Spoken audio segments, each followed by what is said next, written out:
Okay, my dudes, y'all know exactly what we're about to get going.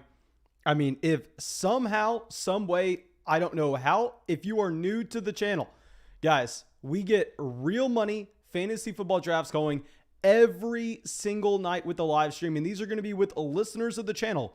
Love me, hate me, it doesn't matter. I'm putting up my money. You can come. You can try to take it. We're live streaming it. I'm going to be talking draft strategy. I'm going to be talking about players I like. And you're going to see my real reaction as we go through with these, I'm going to say, big money fantasy drafts. We're going to try to get at least one $250 draft going today. I can guarantee you we are getting at least one $250 draft going today.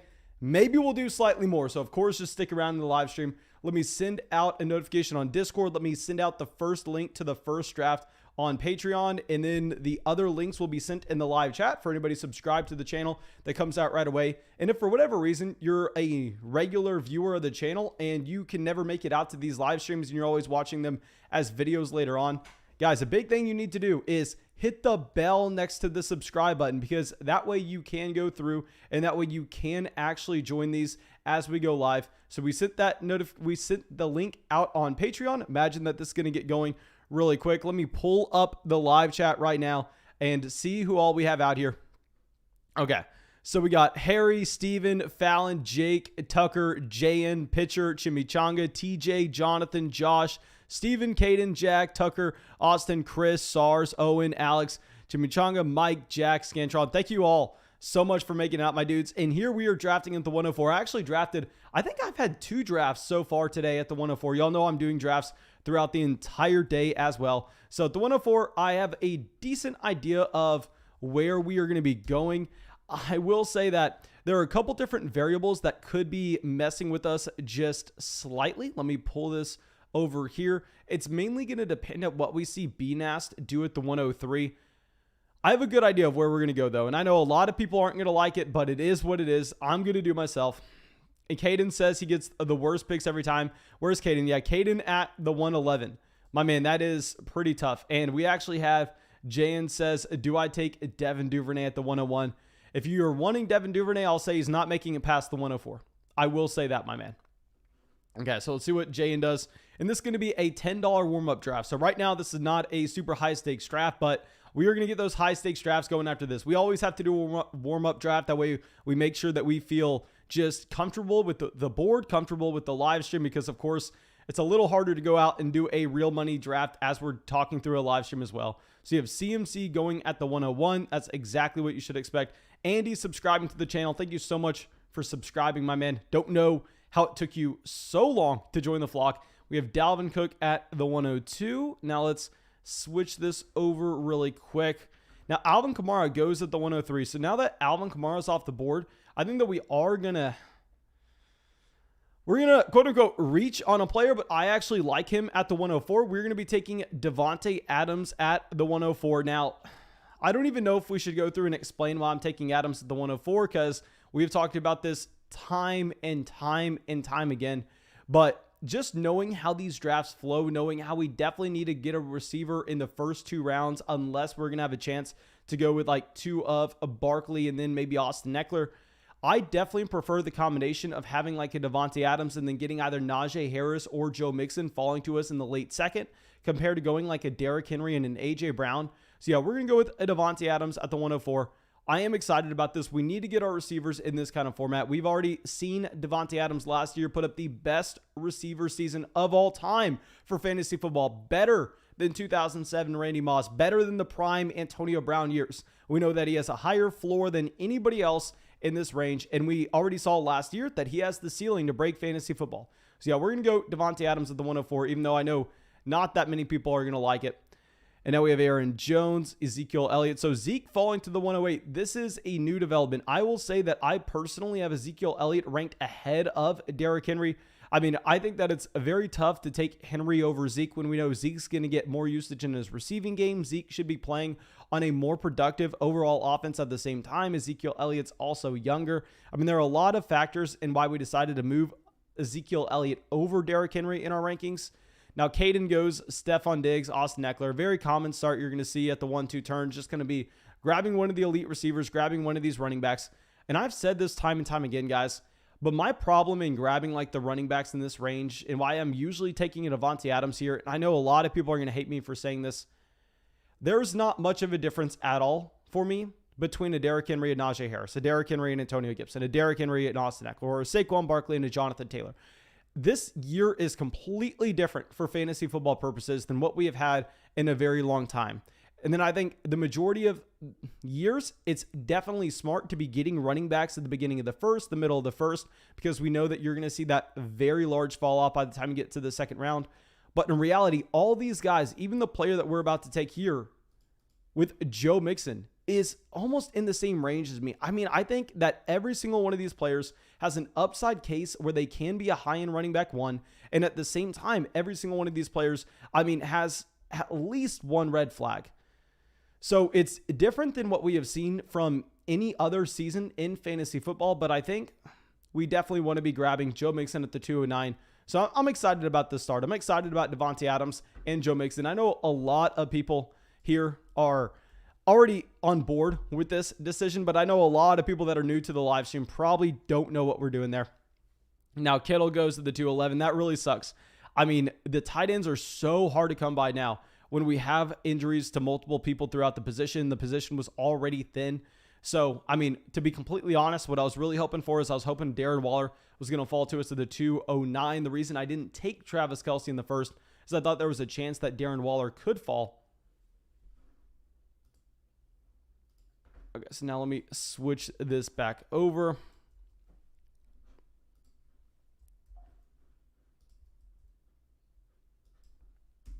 CeeDee Lamb, Justin Jefferson. Okay, so Keenan Allen goes as well. Obviously, Keenan Allen's kind of the guy that we're hoping that we could end up getting.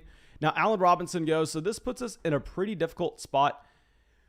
I think we actually go with the running back. I mean, I'm not a massive fan of drafting someone that's dealing with a nagging injury to start the season, but he's playing in one of the most prolific offenses in the NFL. He does have the profile where he can be a 3-down running back. So we're going to go Clyde Edwards-Helaire at the 304. So now that we know that we get Mixon in the late second and we actually get CEH in the third, I'm very excited about just this overall build. I think this is fantastic. Of course, we're going to have to really hope that we get a receiver that we like falling to us in the 4th round. We know that the 5th round is going to be just no man's land, where it's going to be hard to find really anybody we like regardless of position. Now let me go through and let's check out the live chat real quick. Okay, so in the live chat Tom says, I reckon you could grab Hunt and Chubb on the same team and be pretty sweet. That O-line is uncomparable. Honestly, this is similar to what we had back in Atlanta a very long time ago when teams were drafting both a Devontae Freeman in the 2nd round and Tevin Coleman in the 5th. It was literally like the same exact situation. And to be honest, back then, I didn't necessarily like the idea, and I still don't like the idea now, in that I understand the thought process and that you can start both running backs every single week. But we have to understand that if Nick Chubb hits his 90th percentile outcome, what that probably means is that you wasted a pick on Kareem Hunt. If Kareem Hunt hits his 90th percentile outcome, that probably means you wasted a pick on Nick Chubb. It's very hard to thread the needle. Really, the only time that you've been able to pull something off like that, and it's been very effective, is back with what we had with Mark Ingram and Alvin Kamara in New Orleans. The sample size of people being able to pull that strategy off of drafting a running back backfield teammates is very small. I think that it's a difficult thing to do in that you're raising your floor but lowering your ceiling. So I'm not a big fan of drafting both Nick Chubb and Kareem Hunt on the same team.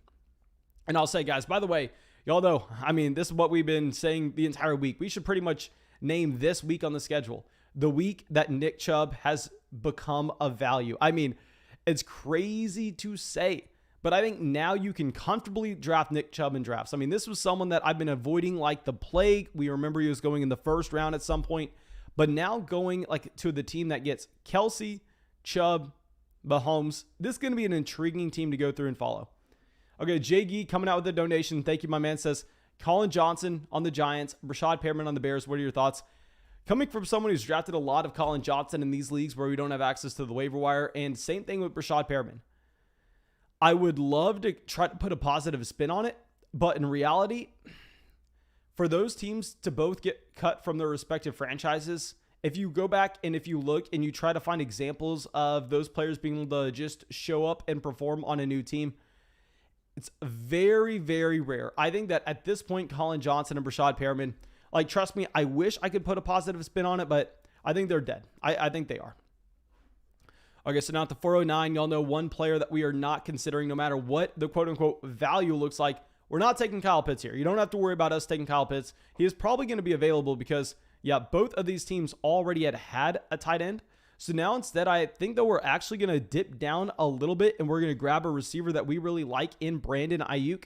And this Ayuk pick is going to set us up if we want to go after Trey Lance for a stack a little later on. I mean, we're going to be able to do that. So let's go with a Brandon Ayuk at the 409. And we're starting this team off very balanced. At running back, Mixon, Clyde Edwards-Helaire. At receiver, the best receiver in the game, not even close, in Devonte Adams. And then a high upside year 2 receiver in Brandon Ayuk. Trust me, guys. I mean, I would have preferred having a T. Higgins falling to us.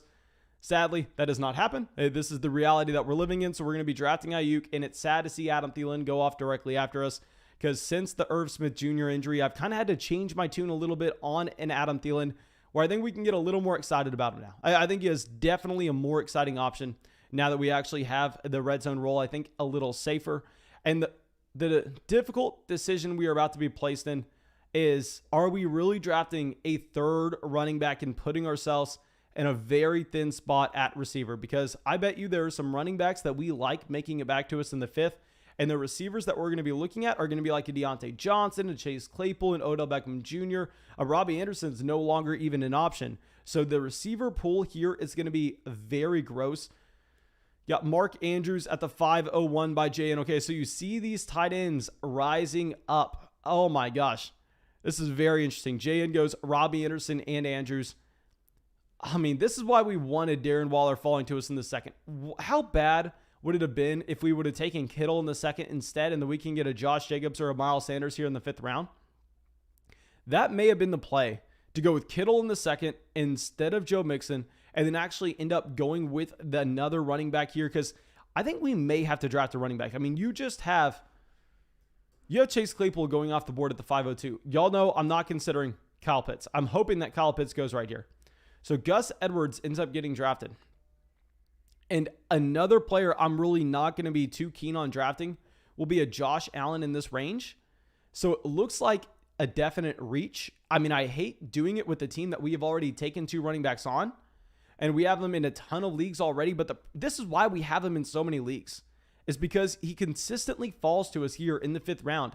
And it's hard to continue to pass up on that value.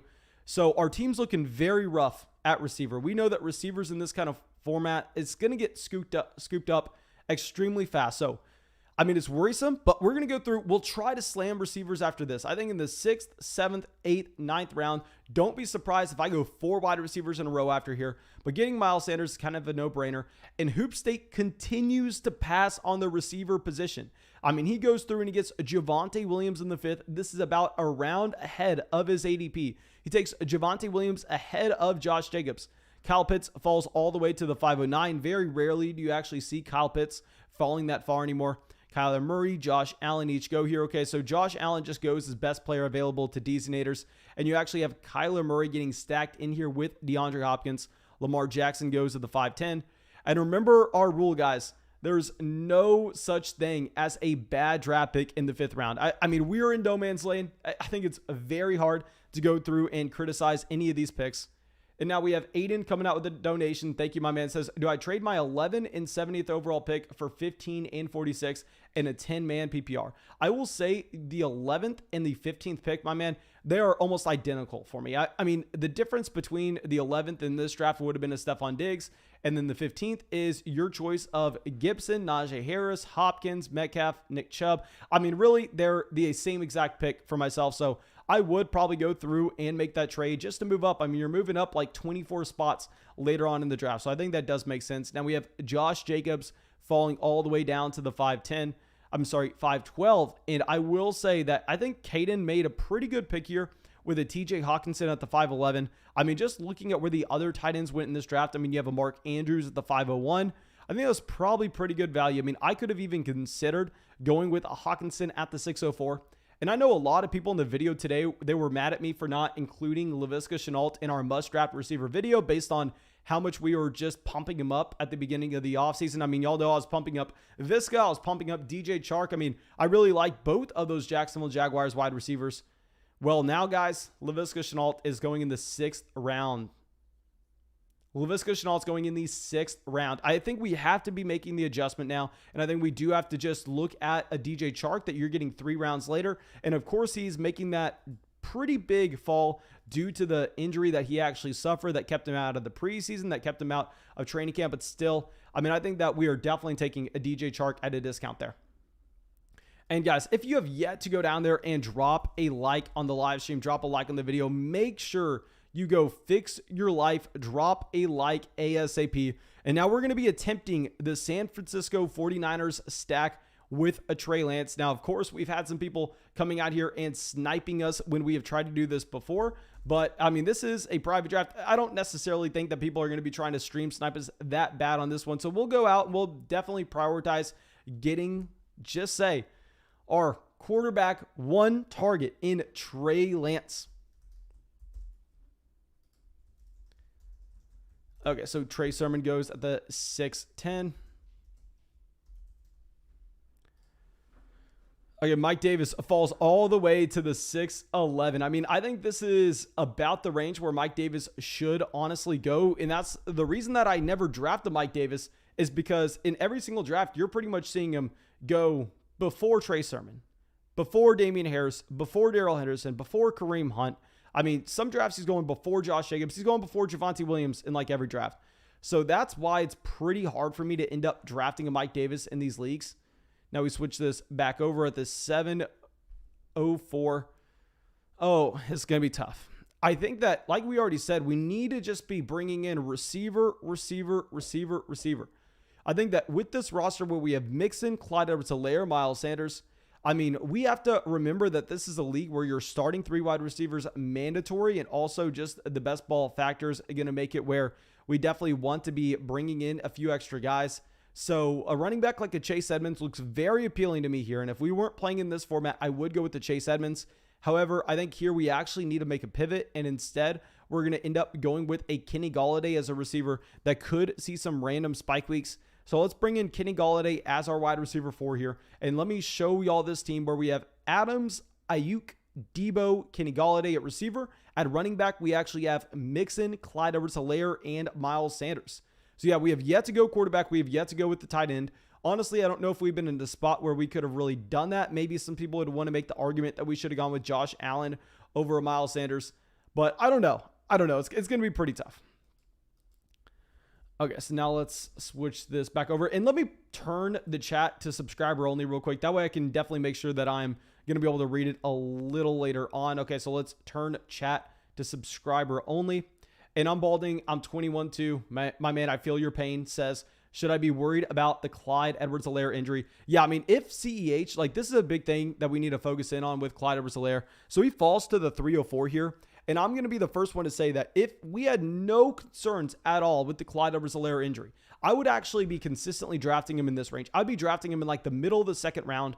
Now, we do have to drop him down because that injury is a little worrisome. It's not going to be enough for me to drop him down anything past like the 304 where we actually took him. So I would actually probably end up taking Clyde Edwards-Helaire here at the 2-3 turn, to be honest.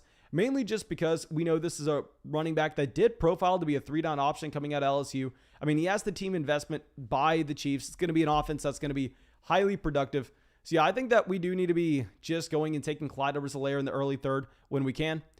Now, after this, what we're hoping for is, honestly, I don't even know if we're wanting receivers to continue to fall. We do have 4, including a Devonte Adams.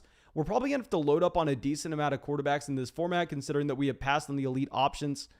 Maybe we actually go and try to pull off the Trey Lance and the Kirk Cousins. Someone in the live stream the other night actually pointed out how nice the beginning of the schedule was for Kirk Cousins, and you could go through and you can have both of those guys on the same team. Then you can obviously have Trey Lance for the fantasy football playoffs. Okay. Mike says, are we undervaluing Mike Davis? He might get volume, and do we expect him to have the competition? I will say, there have been running backs throughout all of really fantasy football history. Like, this has been a lesson that we have learned the hard way a ton, in that these guys that project to see all of the volume right away, while yes, it's hard to pinpoint exactly who would be the running back that's getting direct competition away from a Mike Davis, we have to also take a step back and ask ourselves, is Mike Davis good at the game of football? Mike Davis, how old is he? Is he 28, 29 years old? Let me go through and actually draft Aaron Rodgers here. We're going to take Rodgers as our quarterback 1, a super easy pick to stack with Devonte Adams. I actually did not even think we were going to be able to pull that off. But let me look up Mike Davis and let's look at his stats right now, because a big thing that I want to focus in on is a lot of these running backs that project to just get the volume. I mean, the volume projection is, while yes, I mean, looks clear cut. In reality, the volatility that you're going to see with that from a predictability standpoint, I think is actually a lot higher than most people want to expect. So the Mike Davis here, already 28 years old. And if we pull up his stats, guys, and trust me, I understand that it's not been a real chance for him to go through and produce in that many teams. But in reality, you're looking at Mike Davis so far, guys. He went to the 49ers in 2015, 2016, the Seahawks 2017, 2018, the Panthers 2019. Then he goes to the Bears. Then he goes back to the Panthers. And my point in saying this is, if we were really that confident that Mike Davis was a running back talent, where we know running backs, I mean, they have their peak years at 24, 25 years old. Do we really think that this is just some kind of late career surgeons where all of a sudden you have a player like a Mike Davis and they just finally realize, oh, you're a fantastic running back. Thank God. I mean, these 4 or 5 teams that brought you into the facility, that actually had you on the practice field, that the coaches actually got to look at you. Thank God that they missed something here. In reality, what probably happened, in my opinion, is Mike Davis is probably a subpar talent at the running back position, and he was in the right place at the right time. And I think a lot of other running backs in that backfield, I hate to say it, but they're also journeymen, just like Mike Davis. We saw Wayne Gallman look good last year in New York. I'm not saying Wayne Gallman's going to be the running back that starts over Mike Davis, but I'm saying there are a lot of guys in that roster. And while, yes, Mike Davis would definitely be the favorite to go out there and have that feature down role for the Atlanta Falcons this year, at the same time, I'm not necessarily that confident in saying it's going to be the case. While, yes, I'm completely fine. If you want to take Mike Davis at like the 6-7 turn after Sermon, after Harris, after Henderson, after Hunt, after Jacobs, after Javonte, there I'm fine taking a Mike Davis. My problem with Mike Davis is very rarely do you actually see him fall beyond that point. So yeah, that's, I hope, a little spiel that made some sense with Mike Davis. I know we get a lot of questions on him. And we have Brian coming out with a donation. Thank you, my man. Says, I got second pick in my 8-man league. Should I go running back, or running back receiver, and hopefully get Kittle or Waller in the third? In an 8-man format, you definitely are actually going to be incentivized to go through and get that elite tight end, understanding that there's going to be so much more depth at running back and wide receiver that are going to be available to you later on in the draft, as well as on the waiver wire. So I'm 100% prioritizing going and getting that elite tight end. I will say what I would probably end up doing is completely avoiding the receiver position in the early rounds in that format. And instead, I would go Dalvin Cook. Then I'd probably get Darren Waller in the second, assuming Kelsey doesn't fall. I'd be very surprised if he did. And then in the third, I'm still going to go best running back available. Okay. So Russell Gage at the 10:01. And let me go back to what we just did at this turn. So now we are bringing in a tight end that I don't necessarily love in a Robert Tonyan, but what we have to look at is the fact that I had yet to draft a tight end. Robert Tonyan was at the top of ADP. We have Devonte Adams. We have Aaron Rodgers in here already building in that stack for the Green Bay Packers offense. And then Robert Tonyan was just kind of sitting there staring at us in the face, where if we didn't have Rodgers, if we already had a tight end on the team, I'm definitely not taking Robert Tonyan because I don't necessarily love his ADP. But if we're ever going to take him, this is the exact build that we would be wanting to do so. So yeah, we're going to get Robert Tonyan at the 904. I really like our team so far. I really like our team. Now let me switch this over. And Devonte Parker. Okay, so now we have a lot of quarterbacks and running backs falling to us. Now, once we take Rodgers, we're going to be a little less incentivized to get a Trey Lance. The real question is Trey Lance a fine pick here? Because we did set up the potential stack that we could have with a Brandon Ayuk, Deebo Samuel, and Trey Lance. He is sitting atop of ADP. Yeah, I think that we're actually going to go Lance, and then we're most likely going to go with the running back after this. So it's pretty tough in taking 2 quarterbacks this early, but we are only going to be drafting 2 on this team. And keep in mind, this is not a league where you have access to the waiver wire. This is a league where you have to be going through and locking in just each position to make it throughout the entire season. So yeah, we're going to get Lance at the 10:09 as our quarterback 2. Obviously, I mean, you're going to be having Aaron Rodgers start every week until Trey Lance comes in, and then hopefully we can get some spike weeks with Lance, Brandon Ayuk, and Deebo Samuel. Now, James Conner goes to the 10:11. I'll tell you right now, we're most likely getting a running back with this next selection. We're most likely getting a running back coming in. King David says, my draft is today. Wish me luck. I've been binging, watching your videos to feel prepared. My man, good luck on your draft. Good luck, my man. I'm rooting for you.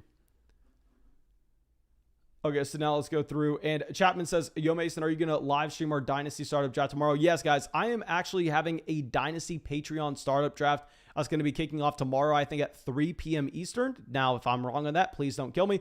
But it's actually going to be over there on the Dynasty Football channel. So I'll be live streaming that. Kenyon Drake goes at the 10-11.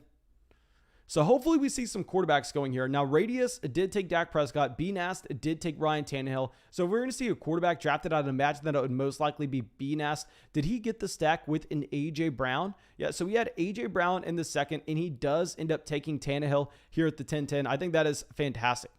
Now, Brian Edwards goes to the 11-02, so that's making us even that much less likely to go through and take a receiver. So here, when we're on the clock, I mean, a Michael Carter is not someone that I'm excited about drafting, considering the fact that in this league, points matter just as much in week 1 as they do in week 15, because you don't have the playoffs, and instead you're just playing in a league where, I mean, it's cumulative scoring and just the highest scoring team wins. But still, I think we're at a point with the 11th round that we're probably having to take Michael Carter. So it's not a selection that I love, but at the same time, we have running backs that we know that are going to be able to provide us that guaranteed volume.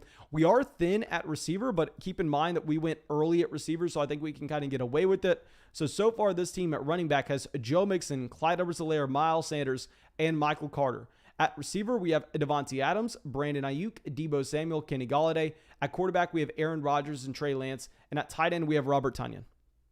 I feel like we're putting on a clinic right now. I feel like I'm putting on a clinic, the 101 on how to draft. I mean, I think that this is the exact live stream we need to be pointing people to.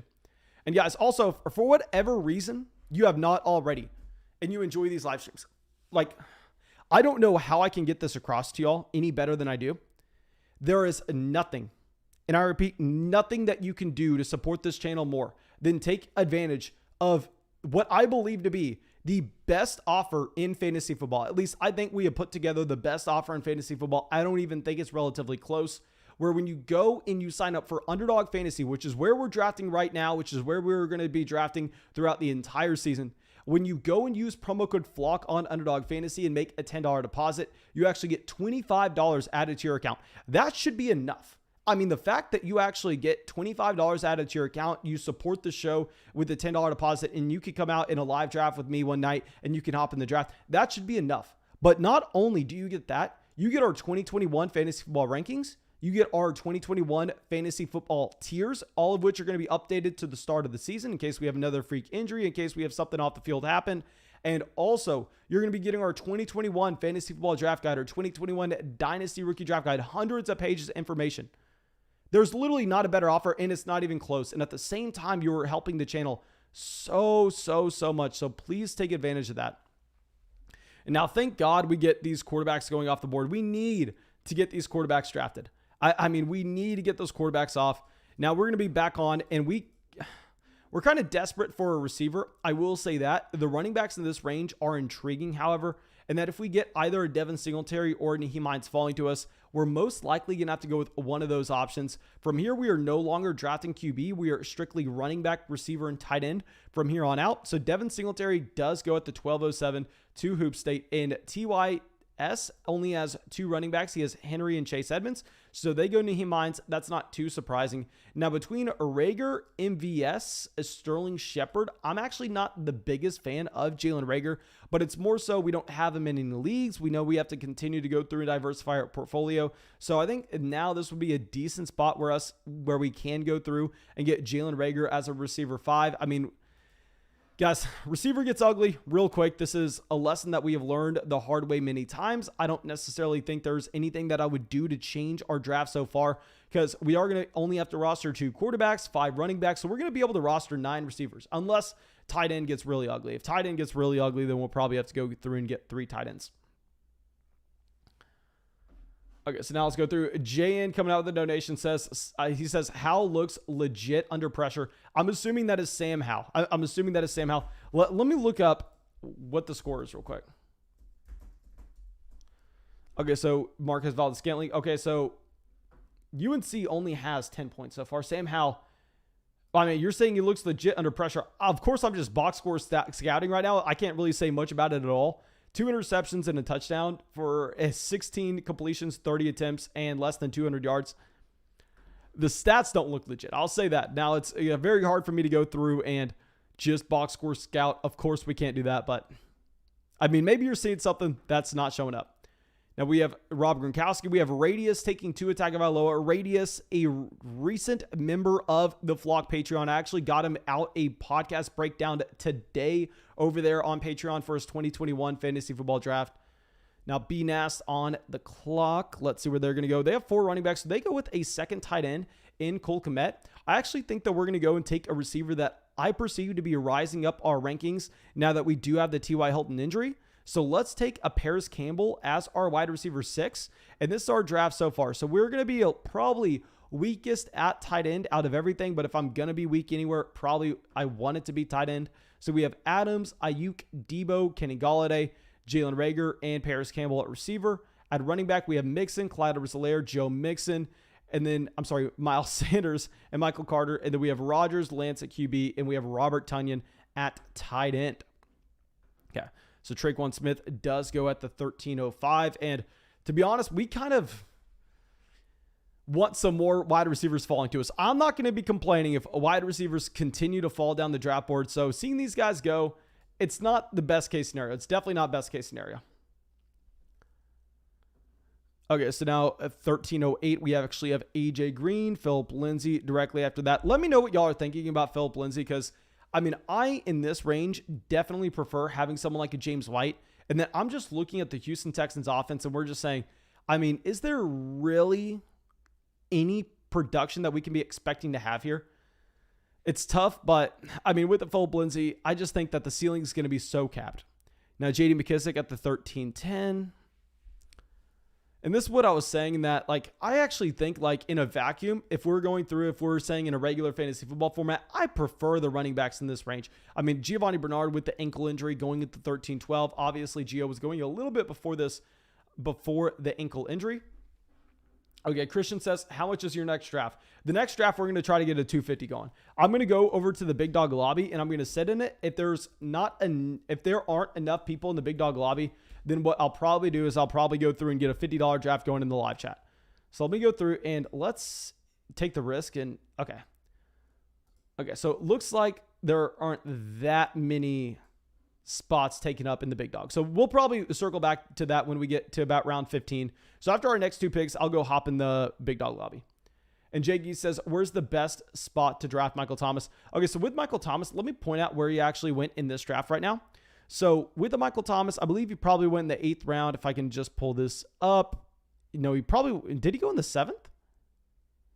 Where did Michael Thomas end up getting drafted here? We got Marvin, blah, blah, blah.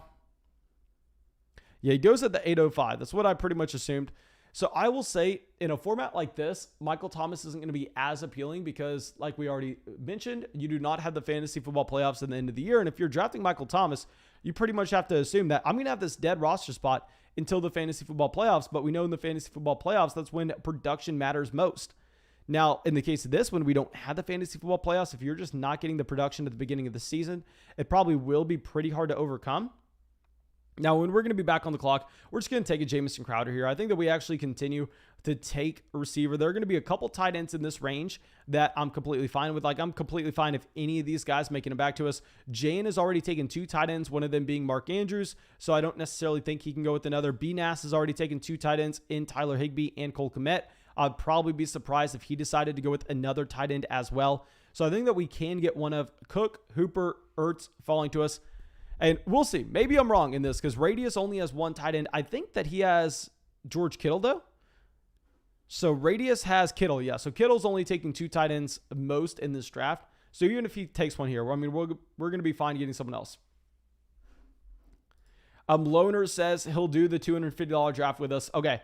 I'll probably hop in a $250 draft lobby after this pick right here. And of course, we're going to finish this draft out as well. But we'll go and hop in that lobby and I'll see how many spots are available.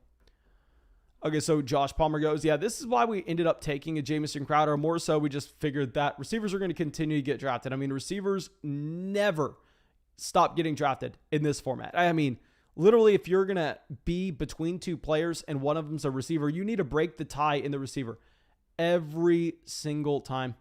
Now we have Jameis Winston coming out. Isaac coming out with a donation. Thank you, my man. Says, okay, so they emailed me back, and due to Maryland's strict gaming laws, I'm done for 2021.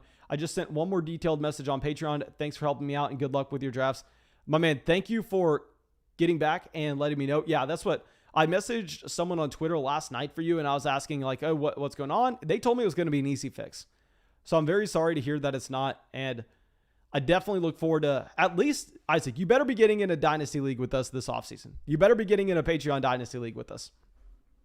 Okay, obviously that's a long ways away, but I hope to see you out there. Now, Jared Cook goes at the 1502. To be honest, Jared Cook wouldn't have been the tight end that we wanted anyway. So Robert Tonyan does have the week 13 bye. So instead of going Austin Hooper here, I actually do prefer Austin Hooper over Zach Ertz. We're going to be in a spot where we actually have to take Zach Ertz just because of the bye weeks. So yeah, I definitely prefer Austin Hooper. I'll say that. I want that on the record, but I mean, we have to at least keep in mind the bye weeks just slightly. So let me go through and show everybody the entire draft board.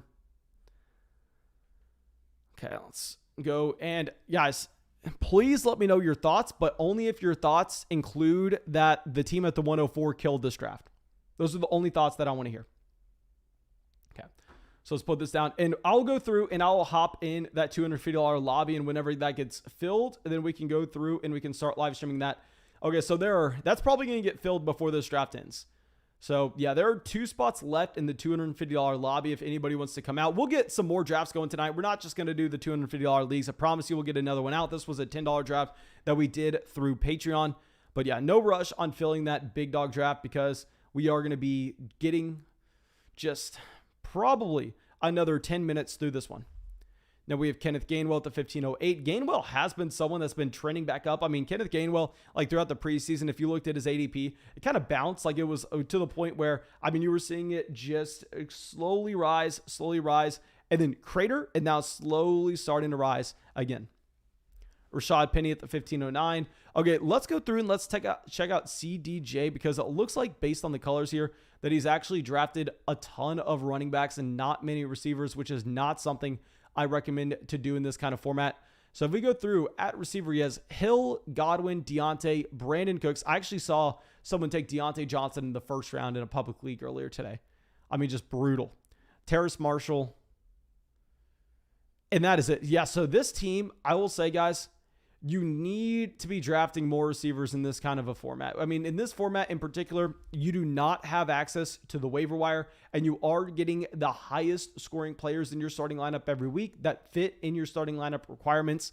So just knowing that wide receivers are going to see more spike weeks, I think that we actually do, instead of wanting to continue to load up on those running backs. Like if I was CDJ, like you need to take Byron Pringle here instead of Rashad Penny, to be honest. And I love Rashad Penny as well. Now he goes, actually, Quez Watkins goes to the 1603. Okay, so we get the Quez Watkins truthers out here. And guys, so we are going to do, Jaggy says, are you doing the 250 now or later? I love watching. We're doing the 250. I'm sitting in that lobby right now. It just filled. And we're at the 112 in the $250 league. Okay, so let me go through and switch this over really quick.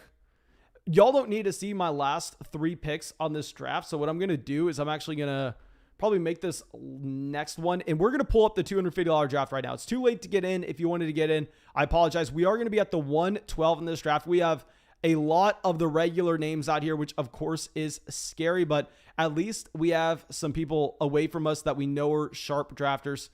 So now let's pull this back over here.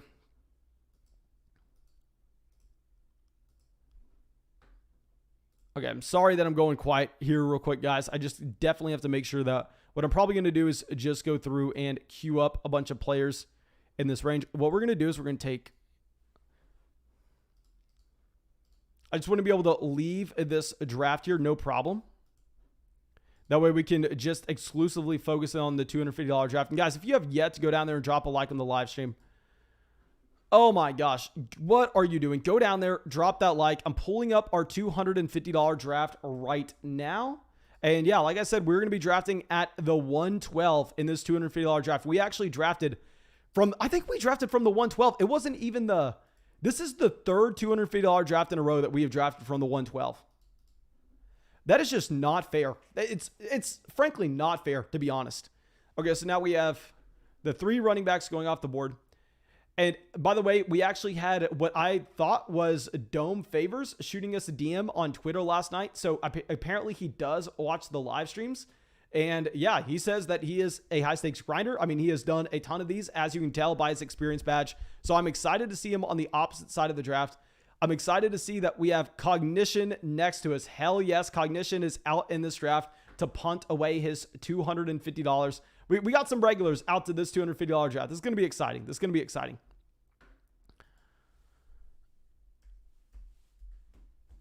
Okay, so now we have Austin Eckler at the 110, and let's pull this back over, and we'll get either another 10 or another $50 draft going after this, my dudes. Okay, so at the 112, we're going to continue to do what we have done over the past few live streams, where I think that in the $250 draft, knowing how it's going to be a little volatile, I think we do want to be grabbing 1 running back and 1 receiver at this turn. So let's just play it safe for now and grab Stephon Diggs and Aaron Jones. And then we can go through and we can try to find some running back value later on. Because a big thing is if we decide to go receiver here, running back here. I mean, the running backs that y'all know I'm in love with, those guys like Zach Moss, when we can get them in the double-digit rounds here, it's going to be a lot harder to make that selection. And instead, we're going to be taking gross receivers like Emmanuel Sanders over them. I don't want to be doing that. I would rather be taking the running backs in that range. So for that reason, we actually do need to be at least grabbing 1 receiver here. Stephon Diggs is going to be a fine option in that. My Day's Sisters comes out, grabs 2 receivers off the bat. Now, Cognition, I'm assuming that he's going to take Kyle Pitts in the 3rd round if he doesn't take him in the 2nd. So yeah, he passes on him in the 2nd. So we're assuming that's going to be a pick in the 3rd. And actually, I got someone sent me a DM of this guy on Twitter. Like, he sent me a DM of this guy. This guy did not DM me. But apparently this guy's like a DFS grinder. And if y'all remember from the live streams last night, he had like the weirdest drafts that I have ever seen. They didn't make any sense to me. And like I said, I mean, when we're in these $250 drafts, a big thing that I'm doing is I am assuming that I am not the smartest guy in the room. I'm under the assumption that I'm actually one of the idiots in the room, to be completely honest. Whereas I was looking at this guy and I was going, okay, well, I don't think he knows what he's doing. Maybe there's some indication, maybe there's some evidence that we were wrong in that statement. I don't know. Let's see another draft. Let's see what he does tonight, because, I mean, what he was doing last night was really weird, really weird. Okay, so Darren Waller goes at the 208.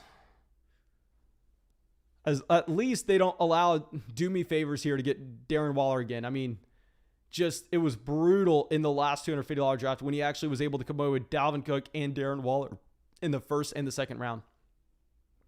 Okay.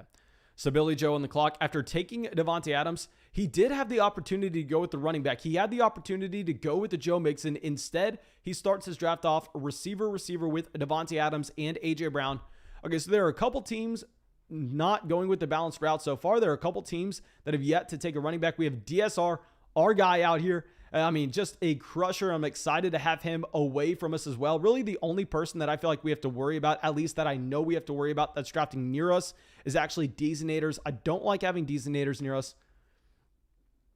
Okay, so this looks like a standard turn right here. Terry McLaurin going before Keenan Allen is something that I can't agree with whatsoever. I can't agree with that Terry McLaurin selection over Keenan Allen. George Kittle at the 303.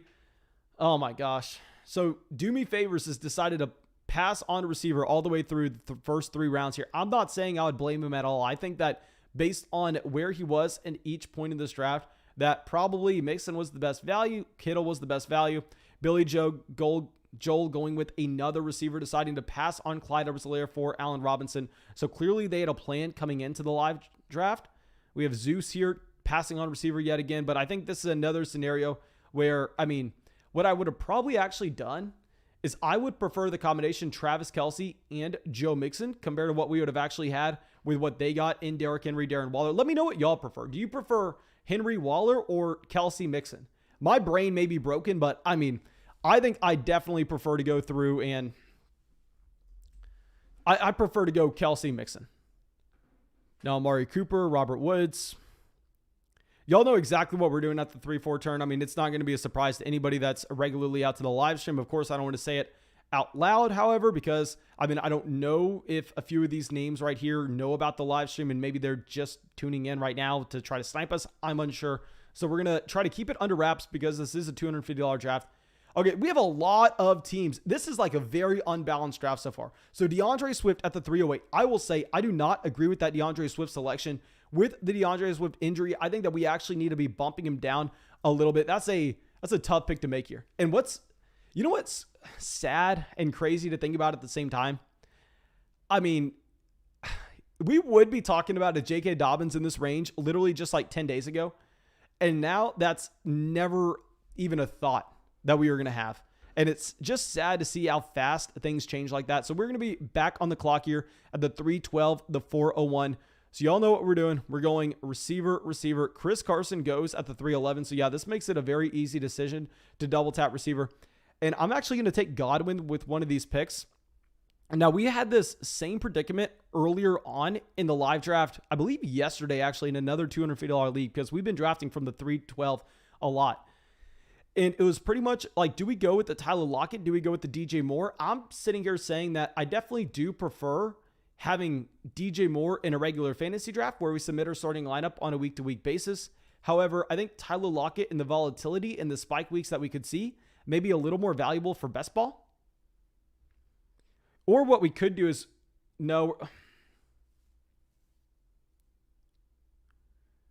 you know what? Trying to build a unique team here, I think maybe it's a little less likely that someone's taking Mike Evans in this range. So let's take Mike Evans as our next guy. So we're going to start this draft off. If we're going to start this draft off, we're going to go Diggs, Godwin, Evans as our receivers. We get our running back one in Aaron Jones. Keep in mind, this is a league where you have to start 3 wide receivers. So yeah, I'm completely fine taking Mike Evans there at the 401, but let me know what y'all are thinking about that, my dudes. Okay, so now, and also guys, if for whatever reason you are new to the live stream and you don't know what we're doing here, for whatever reason you regularly come out here and you have not subscribed to the channel, fix your life. Subscribe to the channel. We do real money fantasy football drafts every night. We have videos every single day. Make sure you subscribe. And also, if you enjoy these live streams and you've been regularly watching them, there is nothing, and I repeat, nothing that you could do to help out this channel more than going down there and signing up for Underdog Fantasy with promo code FLOCK. This is where we live draft every single night. Y'all have seen me live drafting here over the past month. 99% of the people in the live chat have already decided to draft with us on Underdog Fantasy, and I've heard really no complaints. All I've heard is every single person going, oh my God, I love it. I love it. Thank you for showing me this. And guys, not only is it a great platform to draft on, but when you sign up with promo code FLOCK to Underdog Fantasy through the link in the description, you get $25 added to your account with a $10 deposit. You also get our 2021 fantasy football rankings, our 2021 draft guide, our 2021 dynasty rookie draft guide. That's hundreds of pages of information. So you're getting probably like $80, $90 worth of fantasy football info. And at the same time, you're getting $25 added to your account for a $10 deposit. There is nothing, and I repeat, nothing like this on the internet. And it helps out our channel tremendously. So please, please, please make sure you take advantage. Okay, so now going through, Billy Joe takes, I keep on saying Joel, it's Billy Joe, takes 4 receivers in a row. Deontay Johnson at the 409. Deontay Johnson over Adam Thielen at this point, that seems a little rich to me. In passing on David Montgomery in the 4th round, when you have taken 3 receivers in a row here, I think that's tough. I think that Deontay Johnson, honestly, I wouldn't have gone that route. I most likely would have taken David Montgomery, to be honest. Okay, so now we have Do Me Favors back up on the clock. Yeah, this is an intriguing start. Take some guesses on where you think he's going to be going. Take some guesses on where you think he's going to be going in the 5th.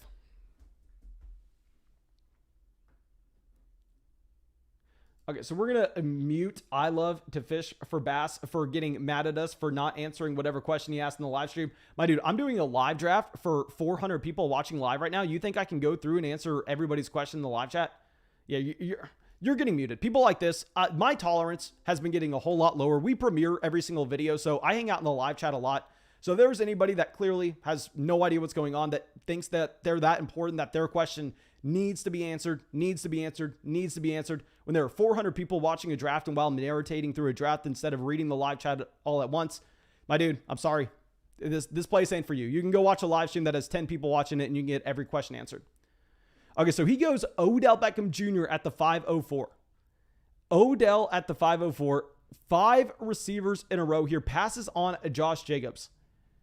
That is very surprising. I mean, I just think I would love this team if they at least got one running back with this pick here, but that is tough. And Griffin coming out with a donation. Thank you, my man. Says Moss, Sermon, or Javonte Williams to start week 1. Honestly, I'm going Zach Moss there. I mean, I love Trey Sermon. I love Javonte Williams. I prefer them in fantasy this upcoming season, but to start week 1, we're probably changing that. Okay. So now we're going to be on the clock in 2 picks of the 5-2 turn. And your cognition on the clock has yet to draft a receiver yet. Goes Kyler Murray. So he has gone 5 rounds without drafting a receiver. I am a little pissed off that we don't have the option to take a TJ Hawkinson here. I mean, it would have been perfect if TJ Hawkinson fell to us, but I mean, the problem with drafting with Desinators is he's not going to allow that to happen. I guess My Day Sisters goes Gus Edwards. So we're 100% locking in Lamar Jackson. I'm extremely excited about getting Lamar. We don't need a stack to get a Lamar Jackson considering his rushing ability. And then from here with these other receivers, honestly, it's not even going to be close. We're going to go Lamar and Robbie Anderson. Y'all know I'm not a massive fan of Darrell Henderson, even though let's take a step back. Let's take a step back because we need to remember that in the live stream last night, I actually took this down to the very last second, and it actually ended up auto-picking Darrell Henderson for us, and I got pissed off at it at the moment, but it ended up making our team better. I don't care. I don't care. You know what? Let's go with Robbie Anderson here. Let's go Robbie Anderson. I mean, I just think that just beating teams down a receiver here is going to make a lot of sense. We've already seen a couple teams in the 101 and the 104 soak up a lot of the receiver value. So I think that we're most likely going to see a lot of teams have to reach on receivers later on. So let's take a Robbie Anderson there. Tyler Boyd goes at the 602. I'm assuming Billy Joe here probably gets like a Javonte Williams and then a Kareem Hunt. That's my assumption. Devonta Smith goes to the 603. Okay, so seeing these receivers go definitely makes me a little more excited about our decision to draft a Robbie Anderson instead of going through and just taking Darrell Henderson. Okay, so that was also Cognition's first receiver. Now, Designator's on the clock. He has a very similar build to what we have. Instead of having the elite quarterback, he has a very high-end tight end in a TJ Hawkinson. So he goes Javonte Williams at the 604 as his second running back. To be honest, I think I prefer Javonte over Darrell Henderson as well. I think that's a good pick. Okay, so from here, Mike Davis at the 605. Completely fine seeing Mike Davis go, but the 2-horse only has one receiver through the first 6 rounds. Okay, so DSR only has 2 receivers. A lot of these teams are punting receivers. I've really never seen something like this in these $250 drafts. These $250 drafts, I mean, very rarely are you seeing it fall this way. Let me show off the entire draft board just in case anybody's coming in and needs to see what's happened so far. Okay, so Billy Joe, I don't even know what he does here. How crazy. He goes with Laviska Shenault, another receiver. This is a $250 draft, and he has taken 6 receivers in a row, guys. 6 receivers in a row here. Let me know what y'all are thinking about that. Let me know what y'all are thinking. Dear Lord, this is and like I said, guys, y'all can get into these $250 drafts with us if y'all want. All you have to do is sign up for Underdog Fantasy, use promo code FLOCK, and you also get our rankings, our draft guide, $25 all added to your account when you go through the description of the video and use promo code FLOCK. Now, do me favors, takes a Courtland Sutton. Okay, so Billy Joe deciding to take Laviska Shenault here instead of either Trey Sermon or Kareem Hunt, I really think that bit him in the ass. Because what running backs are currently available? Is he going Myles Gaskin? I'm assuming we maybe see Myles Gaskin here. This is the 7th round. How crazy would this man be to take another one? How crazy would this man be to take another receiver? He goes Raheem Mostert. Oh my gosh.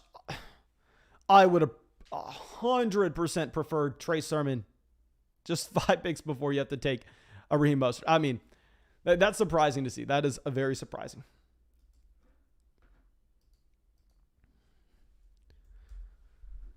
Okay, so Zeus on the clock.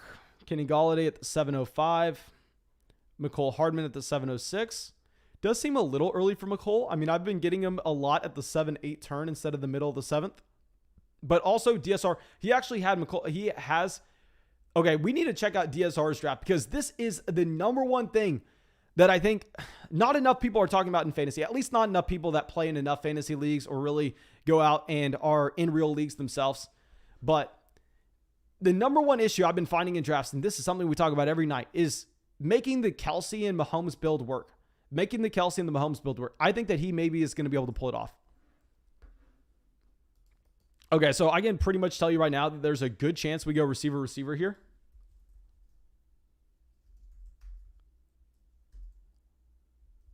Damien Harris goes. So yeah, no, if Damien Harris was going to fall to us, we would have taken Damien Harris most likely.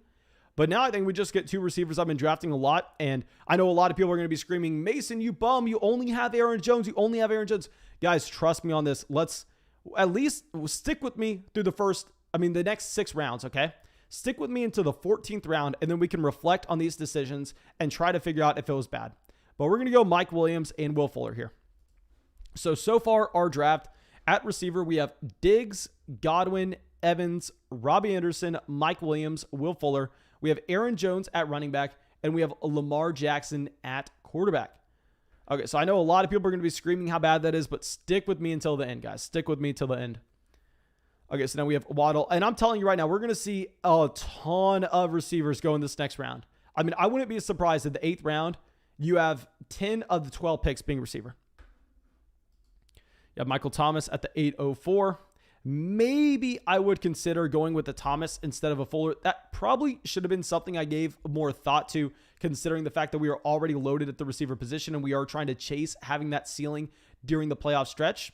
But yeah, you got Waddle, Michael Thomas, Jarvis Landry, and that's the Horse's second receiver. So far, he only has Lockett and Jarvis Landry. Now, he is loaded at running back. Obviously, he's going to have a better running back room than anybody else when he has Barkley, Gibson, Swift, and then Mike Davis, Myles Gaskin. So I would be surprised if we see him draft another running back throughout the rest of the draft. Okay, so Michael Pittman at the 807, Justin Herbert at the 808. Yeah, so maybe I was wrong, guys. I mean, we're seeing Dillon go up to the 806. A lot of times you actually see A.J. Dillon fall a little bit more towards the 8-9 turn. So maybe this is a draft that's continuing to lean a little running back heavy. I mean, if we go through, we look at Guy Six's team, this is another team that went very running back early. I mean, he went Zeke, Chubb, Edmonds, A.J. Dillon. At receiver, he only has Robert Woods and Jerry Jeudy. I have never seen this in a $250 draft. I have never seen this happen. And I mean, y'all know we do these live streams every single night. Brandon Cooks at the 809. Okay, so that, oh my God, that's Billy Joe's. Look at this. That is his 7th receiver.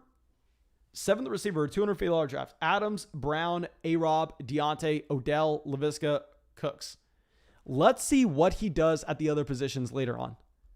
Let's see. I'm assuming this is a team that's going to be drafting 3 quarterbacks, 3 tight ends, 6 running backs. I mean, I'd imagine that you almost have to at this point. So Jalen Hurts at the 811. Rondell Moore goes to the 812. I'm surprised to see Jalen Hurts go here as well. It seems very aggressive on a Jalen Hurts. I mean, Jalen Hurts going 4 picks behind Justin Herbert. Now, Curtis Samuel goes to the 902. Tyler Higbee at the 901. We want to see tight ends falling to us. We need to see tight ends falling to us.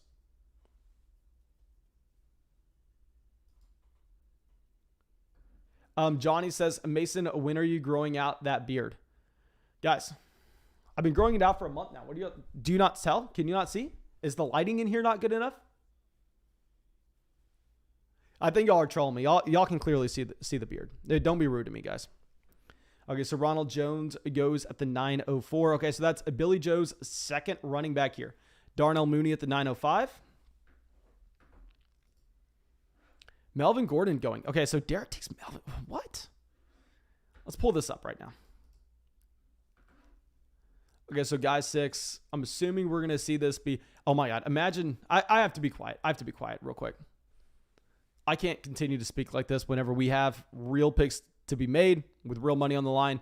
I mean, there are... I'm looking at 3 players that I'm really going to be targeting with this upcoming selection. Okay. We got Hollywood Brown off the board. Hollywood would have been a very nice addition for us when we do have a Lamar Jackson. Kind of sucks that we're not going to be able to pull up that off now. Designator's back on the clock. He goes a Devonte Parker. Okay, so that's another receiver we've been drafting a lot. Cognition goes with another tight end. I mean, Cognition, y'all don't know. He drafts a lot of tight ends in these leagues.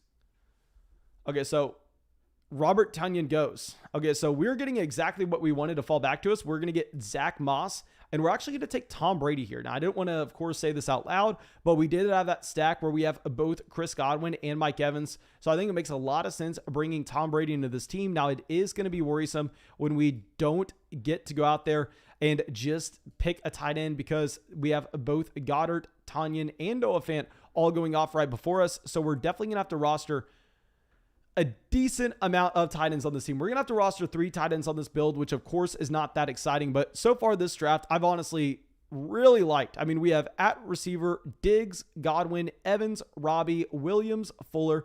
At quarterback, Lamar Jackson, Tom Brady. At running back, Aaron Jones, and Zach Moss.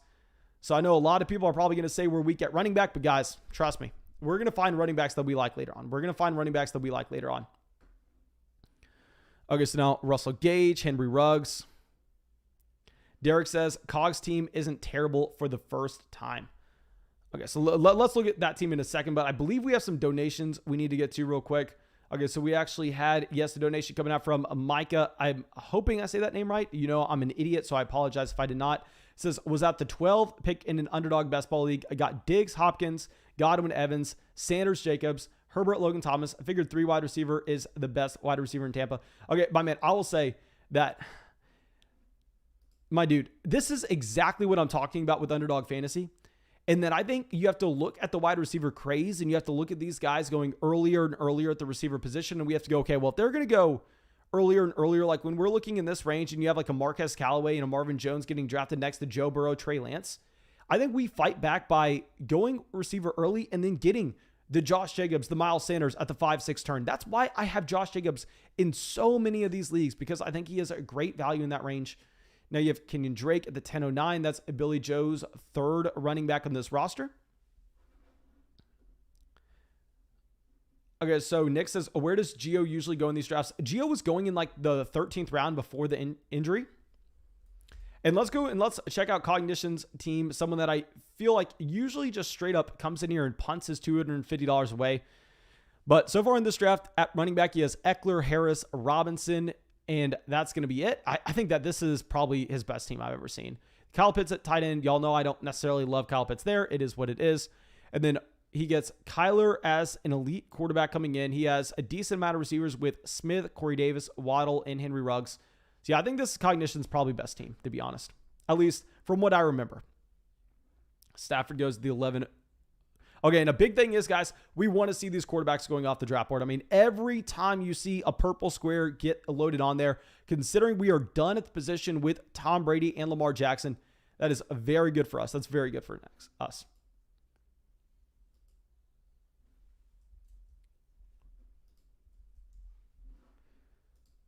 Okay, so now we have James Conner at the 11.03. And of course, we still want to see these running backs fall. So talking about something being bad for us, I mean, Billy Joe takes Sony Michel at the 11.04. Okay, so let's pull this back up. I know we're pulling up very early, but I have to be confident with our next 2 selections. I definitely don't want to be punting these away. And we need tight end as well, guys. We need tight end. I mean, we can draft, like, when in doubt, draft a receiver. That's 100% the rule that we're going to have here.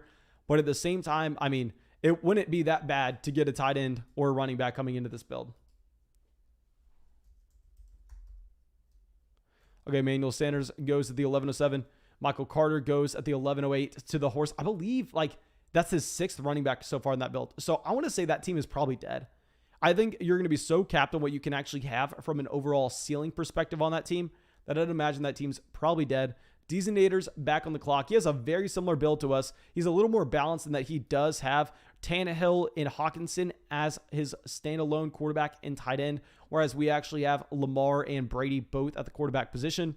Now, Cognition, wouldn't be surprised to see him go Gerald Everett here. I mean, we've seen him go crazy on tight ends, but he goes Bryan Edwards and said, yeah, I think that is probably the best pick for him. I think that's definitely going to be his best team so far. Gerald Everett goes at the 13-11. That does suck for us. Now we're going to be in a spot where we're having to go through and figure out, obviously Jamal Williams will bring him in as a running back 3, but beyond this, it's going to be a little bit harder to just know exactly what to do. Maybe we go Hines. Hines does look like a reach, but still.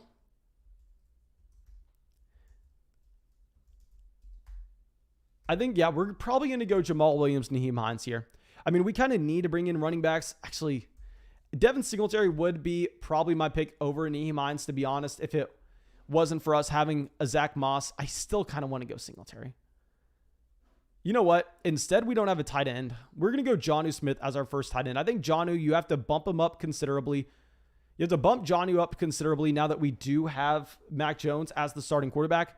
So yeah, this is going to be the team so far. At running back, we've been able to piece it together just slightly, still very ugly. We have Aaron Jones, Zach Moss, and Jamal Williams. We have probably the best quarterback room in the league. We have, I want to say, probably the second best receiver room in the league with Diggs, Godwin, Evans, Robbie, Mike Williams, Will Fuller. I think we kind of just have to piece together tight end here. We're going to go Jonnu Smith. Pat Freiermuth to cognition. Okay. Taking him at the 12:03. Oh my gosh. Now, Deezinators does indeed go with a Devin Singletary over Nyheim Hines. A problem is, I mean, I think when we have Hines available to us and we take Zach Moss earlier in the draft, it's going to be pretty bad to stack both of those Buffalo Bills running backs. So definitely would have preferred to go with a Nyheim Hines if we had to go with the running back there. Let me know what y'all think between us going with the Jonnu Smith. Zach says, hey Mason, longtime watcher, but first time to a live stream. Can you go in a more in depth of what kind of information is provided when you do the podcast for people joining Patreon? Okay, so guys, essentially what happens is if you join Patreon, I'm sure that if y'all pulled up our Patreon page before, you've seen that literally every single day, there are about 10 podcasts out there where I go through and break down your team. And it's very simple. So what happens is when you join Patreon, if you want your team broken down, of course, on Patreon, you get access to weekly videos, you get access to a bunch of different things. But one of the things is you'll get your team broken down. You can send me 2 teams if you want. They just have to be in one podcast. I can only do one podcast per person. And you essentially just have to say, hey, Mason, I'm looking for a team breakdown. You have to send me the exact league settings for your league. You have to send me the exact league settings. That way I know what we're looking at. I know how we are adjusting, because that's a big thing that people get wrong in fantasy football. And they go, I like Kenyon Drake. Let's draft Kenyon Drake in every league. Where Kenyon Drake may be a great running back to have in a certain format, whereas in another league, he's someone that doesn't make sense whatsoever. Drake's not the perfect example of that. A better example of that would have actually been a Nyheim Hines, but you get the point. And then, so what I'll do is I'll go and I'll look at your format. So we create a podcast where I talk about your format for a little bit, and then I go position by position and I talk about what I think we should be doing to optimize the position. If I think there are any trades or any waiver wire moves that I think we should be looking to accomplish, and then just talk about what I think of the team overall. But yeah, that's just a simple overview. Okay, so it looks like a lot of people saying that they like the Jonnu Smith. Okay, good. Okay, Tyrell Williams at the 13:03. Obviously, Tyrell Williams making a jump up now that you do have Brashad Perriman getting cut. And let's go through, and I think this is my favorite. This is another person who was out in the $250 drafts last night, and I honestly really didn't like his drafts last night. But this draft looks so solid. Dalvin, Montgomery, Sanders. And what was the problem with this drafts previously was he was continuing to draft like running backs in this range when he was desperate at receiver. But here instead, I mean, going Jefferson, Keenan, Juju, AB, Curtis, Jacoby Myers, Jalen Reagor, Gabriel Davis. I mean, he is caught right back up at receiver. If anything, I think he has an above average receiver core. He has some good quarterbacks with the Jalen Hurts and a Matthew Stafford. Don't love getting Jalen Hurts here, knowing the quarterbacks that you could have had slightly later on. But still, I think that's significantly better than the drafts that we saw him do last night. Okay, so Hamler at the 13:07. Now we are not as desperate for bringing in more running backs and more tight ends. So now I think that we can actually just kind of let the board fall to us again. And if we like the receiver value, we can go with receiver value. Okay, Evan Ingram has a little blurb. Okay, so not doing much at practice.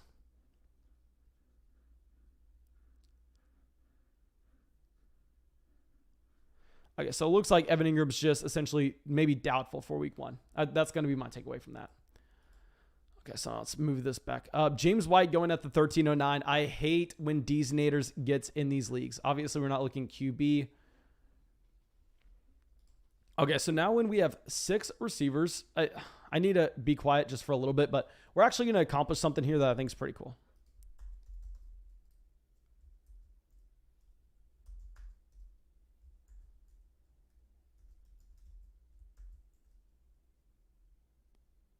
Okay, so AJ Green goes. Rashad Bateman's 100% a pick when we have Lamar Jackson. And also we have such a strong receiver core that we can wait for the Rashad Bateman breakout near the end of the season. Sammy Watkins is too much of a reach here, even though we do have a potential to get a stack. I think that it would just be too bad of a pick overall. And then from here, we may actually take another quote-unquote reach, and we may go get... You know what? No, we have to grab at least one running back here. So we're going to go with Bateman to get that stack, and we're going to go with Alexander Madison. I think we kind of need Madison here. Obviously, he's a handcuff running back, but that's kind of like what we're looking for at this team, knowing that, I mean, if we're wanting to win the $100,000 on top, we got to get kind of lucky, and I would consider a Dalvin Cook injury kind of lucky for this roster. So yeah, going through, also Evan Ingram. If Ingram was 100% healthy, I would take him, but it's a little harder to make that selection now. So yeah, let me know what y'all think of those picks. I mean, I'm very excited about them. Obviously, you have the Rashad Bateman injury, but I think we're getting a discount. I mean, obviously, Rashad Bateman would be going way, way, way higher than this. If it wasn't for the injury, you'd be going before Rondale Moore. You'd be going before Terrace Marshall. So let me pull up the chat real quick to see what y'all are saying. Okay, so looks like Fantasy Dog likes the team. Thank you, my man. Thank you. Johnny says, got to go Jared Cook. I am not a big fan of Jared Cook. This is something that I could be wrong with. I know tight end, that's going to be a position that age doesn't matter nearly as much, but y'all know I'm an ageist. I mean, it's so hard for me to go through and take someone like a Jared Cook, even though I know that mathematically speaking, maybe it was an ideal pick, but we'll figure it out. We'll figure it out. We're drafting 3 tight ends here regardless. So it's not like, I mean, drafting Jared Cook makes us be in a spot where we only have to draft one other tight end. So yeah, I'm completely fine with that, to be honest. Sammy Watkins goes at the 1406. Randall Cobb at the 1407. Let's scroll this down just slightly. And honestly, I think that we have probably one of the best receiving cores in the league right now. So I'm fine seeing receivers go off the board because we're going to be drafting 3 tight ends on this build. We may draft 6 running backs in this build. Just maybe, depending on what we do the next 2 rounds at running back versus tight end. Now, Amara St. Brown goes at the 1408. This is fantastic value with Amara St. Brown. I think you actually have to take St. Brown over Cobb, over Watkins, over Collins, over Pringle. I mean, if I was not going to be taking Alexander Madison here, I was actually going to be taking Amara St. Brown. I think that's a fantastic selection. You have some quarterbacks in Baker Mayfield, Ryan Fitzmagic, who used to go way earlier than this, finally going off the board, Jameis Winston. One thing that you have to be a little worried about here with quarterback is more teams are going to be willing to take 3 QBs here since it's a 20-round format compared to what you actually have with Best Ball Mania and the Puppy. So that's one thing. Of course, I'm saying that a little selfishly, knowing that I already have Lamar Jackson and Tom Brady, so I'm done at the quarterback position. So maybe that's a little bit of a selfish statement. But yeah, you're seeing that small quarterback run begin to happen here. Now you get some more running backs going off. Philip Lindsay, very rarely is Philip Lindsay falling this far in other drafts. So let's pull this up real quick. Luke says, LOL, in a public underdog league, a guy just took a DeAndre Swift at the 310. That's brutal to take Swift at the 310. I mean, even knowing if you want to get him on that team, you can just take him at the 303. Okay, so Gio goes at the 1503. I wonder if Gio would have fallen that far if it wasn't for the injury. Austin Hooper at the 1504. That sucks for us. Hooper would have been a tight end that I would have been excited about getting at the 15-16 turn. So definitely do not like seeing that selection. And Billy Joe has really turned it around, and he has stopped drafting receivers since. So let's go through and let's look at Billy Joe's team, because this was a very intriguing build where he actually went Adams, A.J. Brown, Allen Robinson, Deontay, Odell, Laviska, Brandon Cooks. 7 receivers in the first 8 rounds. Then from there, at running back, he has Raheem Mostert, Ronald Jones, Kenyon Drake, Sony Michel. And that's it. He has those 4 running backs, and he has Lawrence and Mayfield at QB. He stacks Lawrence with Aviska. He stacks Baker Mayfield with Odell. And he gets Austin Hooper as his second tight end to pair with a Rob Gronkowski. Okay. So Jared Cook does go to the 1506. Probably would have taken Jared Cook if he would have fallen to us. T.Y. Hilton at the 1508. Not too concerned about that. We got to pull up and see what we're looking at right now. Obviously can't look at an Irv Smith here. Can't look at an Adam Trautman either. Maybe we're going with another receiver. I think, don't be surprised if we go with at least one more receiver here, guys. So Deeznators goes with Adam Trautman. I honestly probably wasn't going to be considering him anyway, so I am fine with that as of now. Humphreys goes to Cognition. This is Cognition's best team. This is his best team. Now, any deep stacks, I don't really care about too much. I mean, we will get a Devin Duvernay very late in the draft out here for JN to get that long shot stack. Okay, but besides that, at running back, let's see where My Day's sisters could end up going. Hell yes, boys. This was the best case scenario. Look what we get to queue up here. Ramondre Stevenson, lock him in. Surprised to see him fall this far. And then from here, I think that we're also probably going to end up bringing in Zach Ertz as well. I mean, we're kind of desperate for tight ends, and I will have to sit here and take the L. I was way overdrafting. Way overdrafting Dallas Goedert earlier. But now it looks like Zach Ertz is going to be there. He's going to have a role. So let's take Zach Ertz as our tight end 2. And yeah, getting Ramondre Stevenson as the running back 5 on this build, I'm very excited about that. Yes, it's a massive reach according to ADP. I just think that ADP is way too low on Ramondre Stevenson. Okay, so let's pull this up. This is our team. For anybody wanting to see this draft board, this is a $250 fantasy draft. And we're going to get another draft going after this one. The other draft probably won't be a $250 league. But guys, make sure you go down there, drop a like on the live stream. Make sure you subscribe to the channel if you are enjoying this. We are doing these live drafts every single night. And if you want to get in one of these, you don't have to get in the $250 one. You can get a $10 one. You can get a $50 one, whatever you want. All you have to do is use promo code FLOCK on Underdog Fantasy, make a $10 deposit, and then you actually get the ability to come out here, draft with us on a live stream. You get $25 added to your account, so you're getting paid to do these drafts. You're getting our rankings, you're getting our tiers, you're getting our draft guides. There's nothing like this online. There's no kind of deal like this, and I promise you, you're helping out the channel so much. So please take advantage, my dudes. Okay, let me pull up the chat real quick, see what y'all are saying about those picks.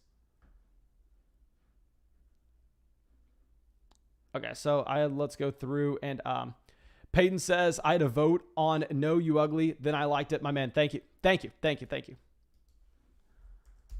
Okay, I really can't, the chat is going too fast. I really can't see what the chat is saying, to be honest.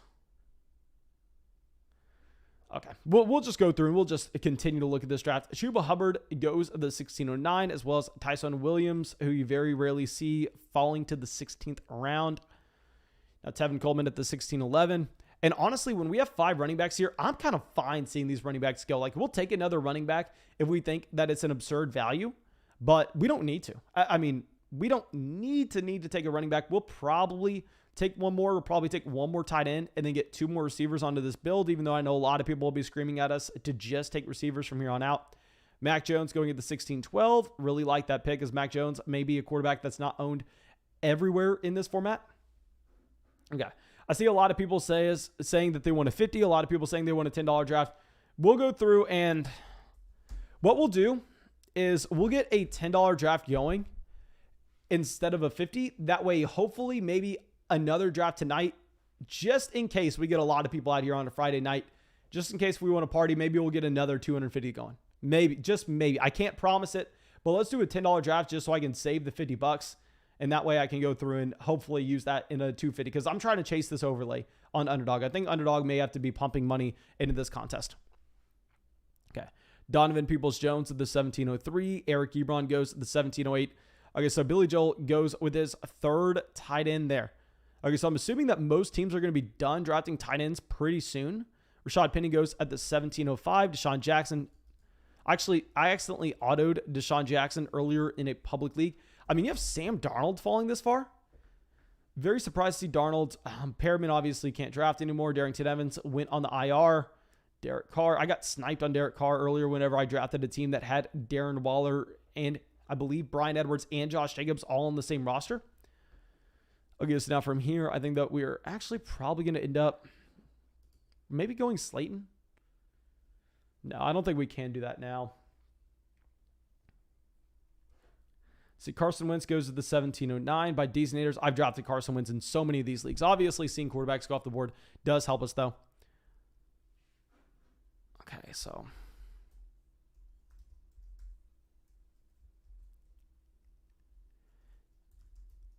I actually think that there's a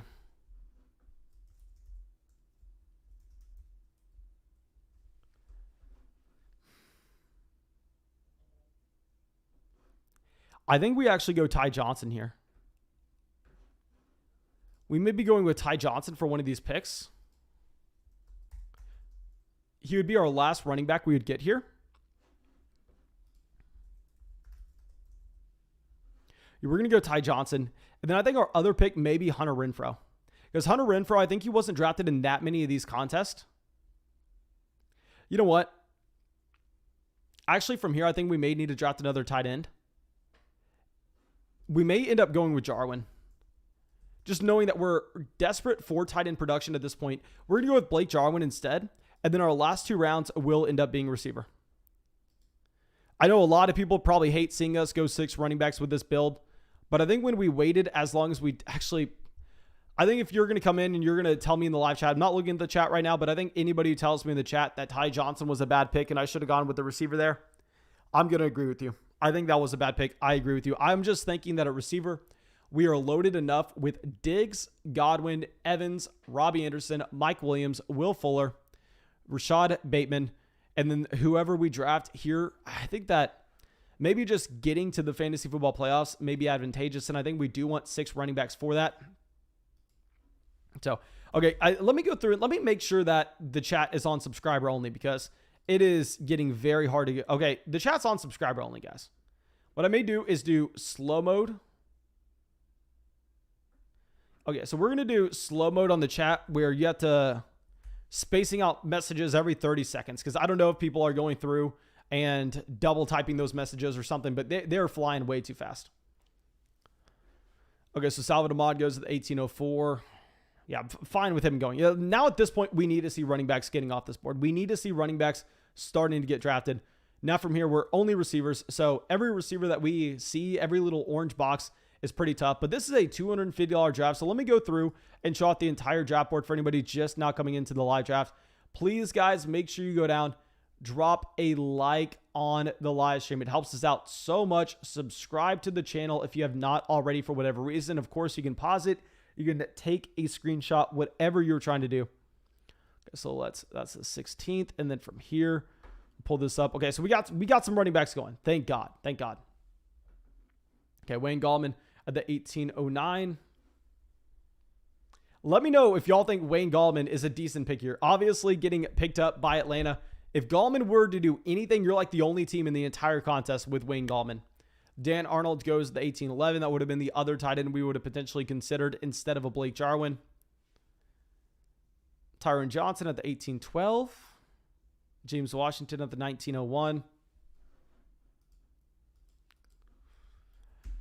And we'll get a $10 draft going after this, my dudes, for anybody who used promo code FLOCK on Underdog Fantasy. I'm trying to get in as many drafts with y'all as possible. Maybe, just maybe, we can do 5 drafts tonight. We're 100% doing 4. This is our second draft, so we'll get at least 2 more drafts in here.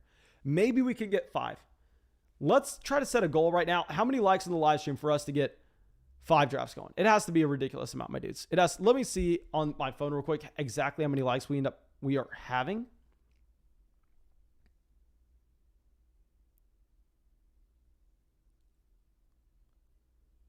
Okay, so looks like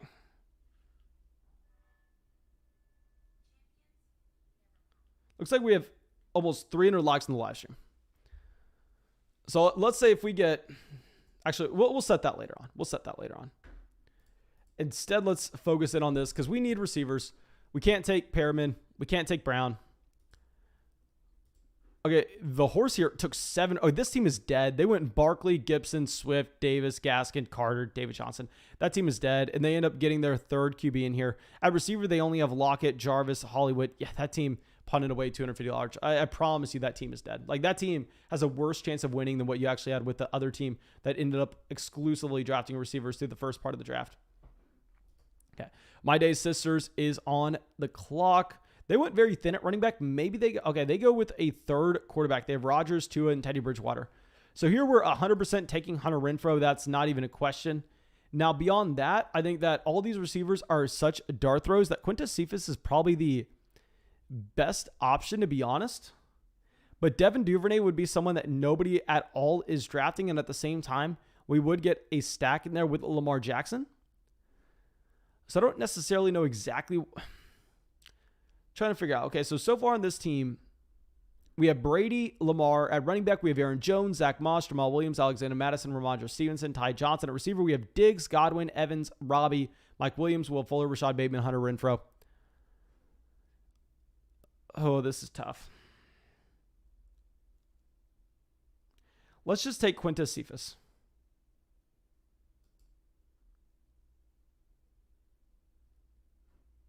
We're just going to take him. We know that he's going to be getting a significant amount of snaps, that you actually have Rashad Perriman getting cut. So let's go through and let's show off the rest of this draft board. Then I'll send out a link to get in a $10 draft after this one. So let's go through. Let's show this off. And then we drafted from the 112, my dudes. We drafted from the 112. And then we'll just wait around a little bit. Actually, I can go through and I can just get this set up right now and send it out in the live chat. That way, by the time we get done with this draft, then we do have that other one set up for y'all. So let me get this set up because I want to start going fast with these. That way we can potentially get in 5 because I want to get in as many as humanly possible with y'all. And I don't want to be doing multiple at once because obviously that gets a little crazy with the live stream. Okay, so we're going to grab, this is going to be a $10 private draft. Do not go to the lobby. Do not join the $10 draft in the lobby. Instead, I'm creating a private draft only for the subscribers to this channel, only for the people who use promo code FLOCK on Underdog Fantasy. I'm going to send that out in the live chat right now. Okay, so $10 draft. Michael says, dude, you're a workhorse. You must love the stuff if you're not burnt out by now. Yeah, guys, like I've said a million times, there's nothing that makes me happier than going through and doing these drafts every single night, hanging out in the live stream with y'all. I mean, this is what I look forward to every single day. It's not like I'm not getting burnt out or anything. No, I'm having a great time doing this. And also, y'all have shown a ridiculous amount of support on the channel by using promo code FLOCK on Underdog Fantasy. And like I said, the number one way, if y'all enjoy these live streams, to make sure that they happen next year is to use promo code FLOCK on Underdog Fantasy. Because, of course, none of this is possible without the fantastic partnership that we have. So if y'all are enjoying this as much as I am, or even as half as much as I am, please go take advantage of that offer that we have. Use promo code FLOCK on Underdog Fantasy. Make it $10 deposit. Find the link in the description of the video. And thank God, we finally get a pick at the beginning of the draft. Okay, let's go through. We'll queue up Dalvin Cook because obviously, actually, let's at least queue up Christian McCaffrey before. I know that Deezenators is going with CMC. Deezenators is, of course, a sharp drafter, and it sucks having a draft next to him. Let's go through and let's show off everybody in this draft right now. So we have Dwayne Wade out here. Okay, so congrats, Dwayne Wade, on finding the Fantasy Flock Network. Maybe you can work for us as an intern if you would like to one day. Send in your application. I'm going to want some real-world experience. Obviously, just playing the NBA is not enough for the Fantasy Flock Network. We're going to need some references. I'm going to need to talk to some of your former superiors. So please send in that resume, and I'd love to maybe bring you on. I could probably find a spot like where you could send out draft guides for us or something, Dwayne Wade. But outside of that, we have a Mr. Mike. This is a new name to the live stream. We have Prince X, a new name to the live stream. Giant Mez, new name to the live stream. Sev the Prodigy, maybe he was out in the stream a very long time ago or something. R7, a new man to the live stream. Daddy Rabbit, that's a regular. Ned the Muffin Man, a new man to the live stream. Fully Loaded has been a member of the flock on Patreon for a very long time now. Radius got in the first draft tonight. Also a new member of the flock. We just got a podcast out breaking down his team over there on Patreon. Okay, so yeah, now this is going to be exciting.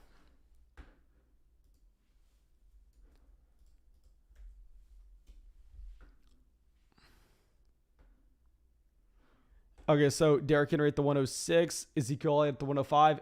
Dakota says, wow, cannot do contest in Washington. I'm not even in Washington. I have no idea what to tell you about that, my man. Yeah, guys, if y'all live in Washington, sadly, Underdog Fantasy, like any other site like this, is not available in Washington. I have no idea what's wrong with your state. Probably should get that fixed, but it is what it is. Now we have Aaron Jones at the 107.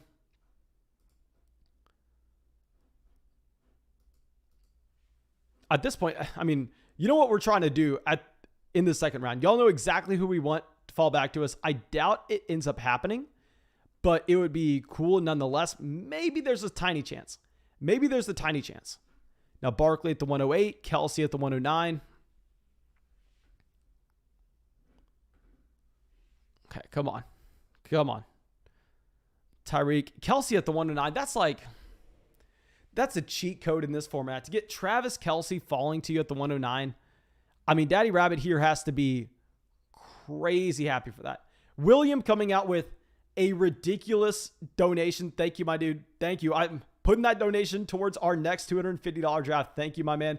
Says, hey, Flock, rate my team. Russell Wilson, Terry McLaurin, Cooper Kupp, Dalvin Cook, James Robinson, Gerald Everett, and Jerry Jeudy with the flex. Okay, so I'll say there are a couple things that I would look to accomplish with this team. The first thing is, if we could somehow trade away Terry McLaurin and a small piece down there on your bench to get a DK Metcalf coming in, I think that would do a couple things. A, I definitely prefer DK Metcalf over Terry McLaurin straight up. B, you already are making a bet with Russell Wilson. So if Russell Wilson's going to hit and you really want to maximize the ceiling that you could have on this roster, just going through and making that correlation with the DK Metcalf is going to make a ton of sense. Then also at running back, I love the combination of Dalvin, James Robinson. I think your running back 2 years actually going to be not that important whatsoever. And then, yeah, having the elite quarterback, having two wide receivers that you can feel confident about being low-end wide receiver ones, high-end wide receiver twos, having the three-down running back in Dalvin Cook, having a running back 2 in James Robinson, then Gerald Everett, Jerry Jeudy in the flex. I will say it's not a dominant team. Like, I have seen some much stronger teams today getting sent over on Patreon, but it's still definitely a team that has a ton of potential. I think one move we would be looking to make is try to trade away McLaurin, try to bring in DK Metcalf. You may have to add in a small thing to that trade, though. Now, Darren Waller goes over at the 207, and yes, it does suck to see Darren Waller go at the 207. That's the player we were hoping was making it back to us at the 211, and y'all are going to see exactly what I do. I mean, we just got that donation with someone with the Dalvin Cook team. You're going to see what I do when I'm drafting at the 102 with a Dalvin Cook team. It's going to be mainly just Dalvin Cook, then no running back for a very long time. So you're going to see me go with a double receivers here. Even though I think Clyde Edwards-Helaire is a great value, given the injury, I think it's going to be difficult for us to take CEH here.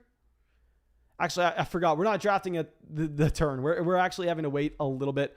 A.J. Brown goes. So we're going to take Justin Jefferson as the second Minnesota Vikings player that we're going to have on this roster. Deezenators is going to be up. So Deezenators, we could easily see him going receiver. I mean, Deezenators probably a better drafter than me, to be completely honest. So I think we should probably be just watching what he is doing under a microscope.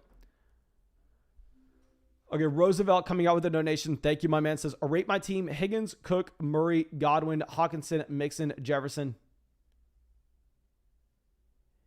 That has to be like an 8-man team. That has to be an 8-man team. Here we're going to take Keenan Allen. Actually, do we want Kittle? The thing is, if we take Keenan Allen here, no question, before the injuries to the other tight ends. But now, you know what? If it was a tournament, we would go with a George Kittle, trying to have the highest ceiling possible. Here, I think we just go with more so of a floor play, and let's grab a Keenan Allen here. But yeah, Roosevelt, I think that's a team. I want to say it's like an extremely strong team. But the problem is, I think it's probably an 8-man league. I think it's like probably a 6-man or an 8-man league, because we're looking at Dalvin in the first, Mixon falls to you in the second, and somehow you get Jefferson in the third. And then from there, how the hell, like, is Godwin really falling to you at the end of the fourth? I guess he could. That's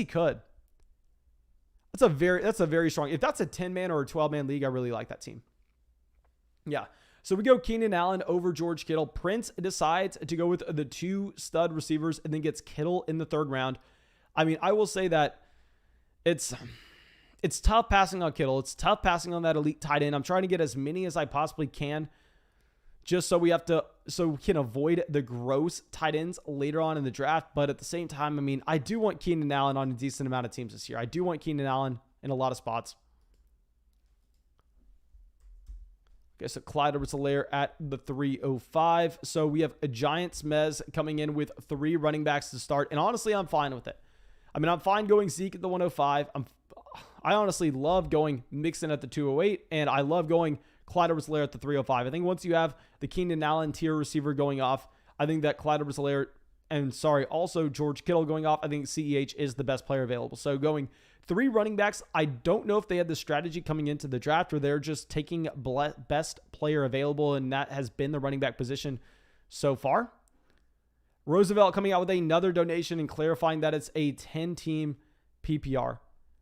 That is one of the strongest teams I've seen in a while. I will say that one piece of advice that I would have is if you actually have a backup quarterback down there on the bench, I would definitely look to be trying to move them away. And I want to tell you to try to bring in DeAndre Hopkins to stack with Kyler, but the problem is I don't necessarily see a trade that stands out unless you could maybe trade Justin Jefferson and a bench wide receiver for DeAndre Hopkins. That could be potentially interesting, but outside of that, that is a ridiculous team.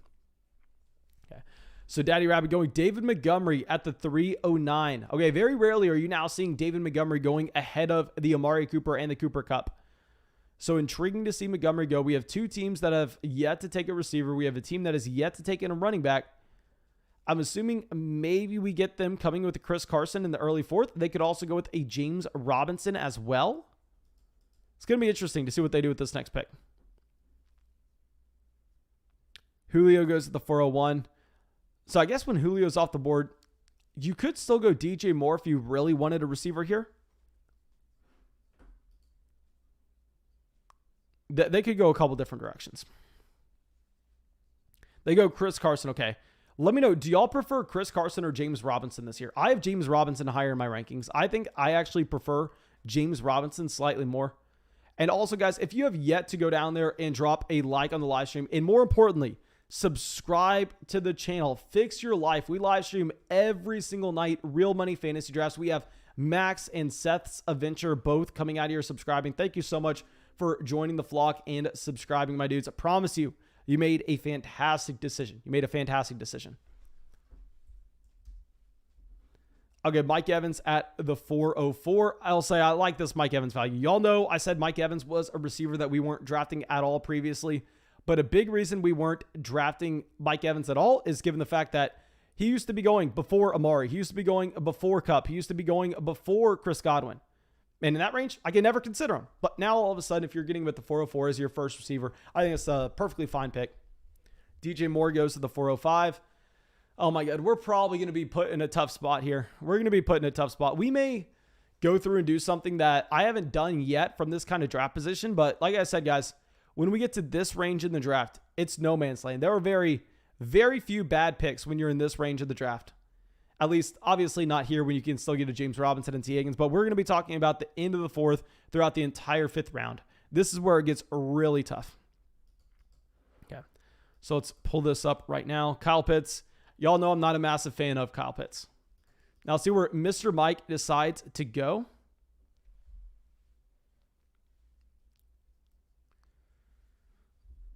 Okay, so Maddox coming out with the donation. Thank you, my man. I'll get to that in 1 second. Miles Sanders goes to the 410.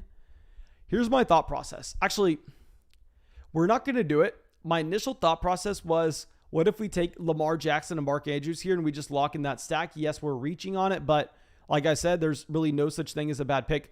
We do get Deontay Johnson falling to us, and from an exposure standpoint, very rarely are you getting Deontay Johnson to fall this far.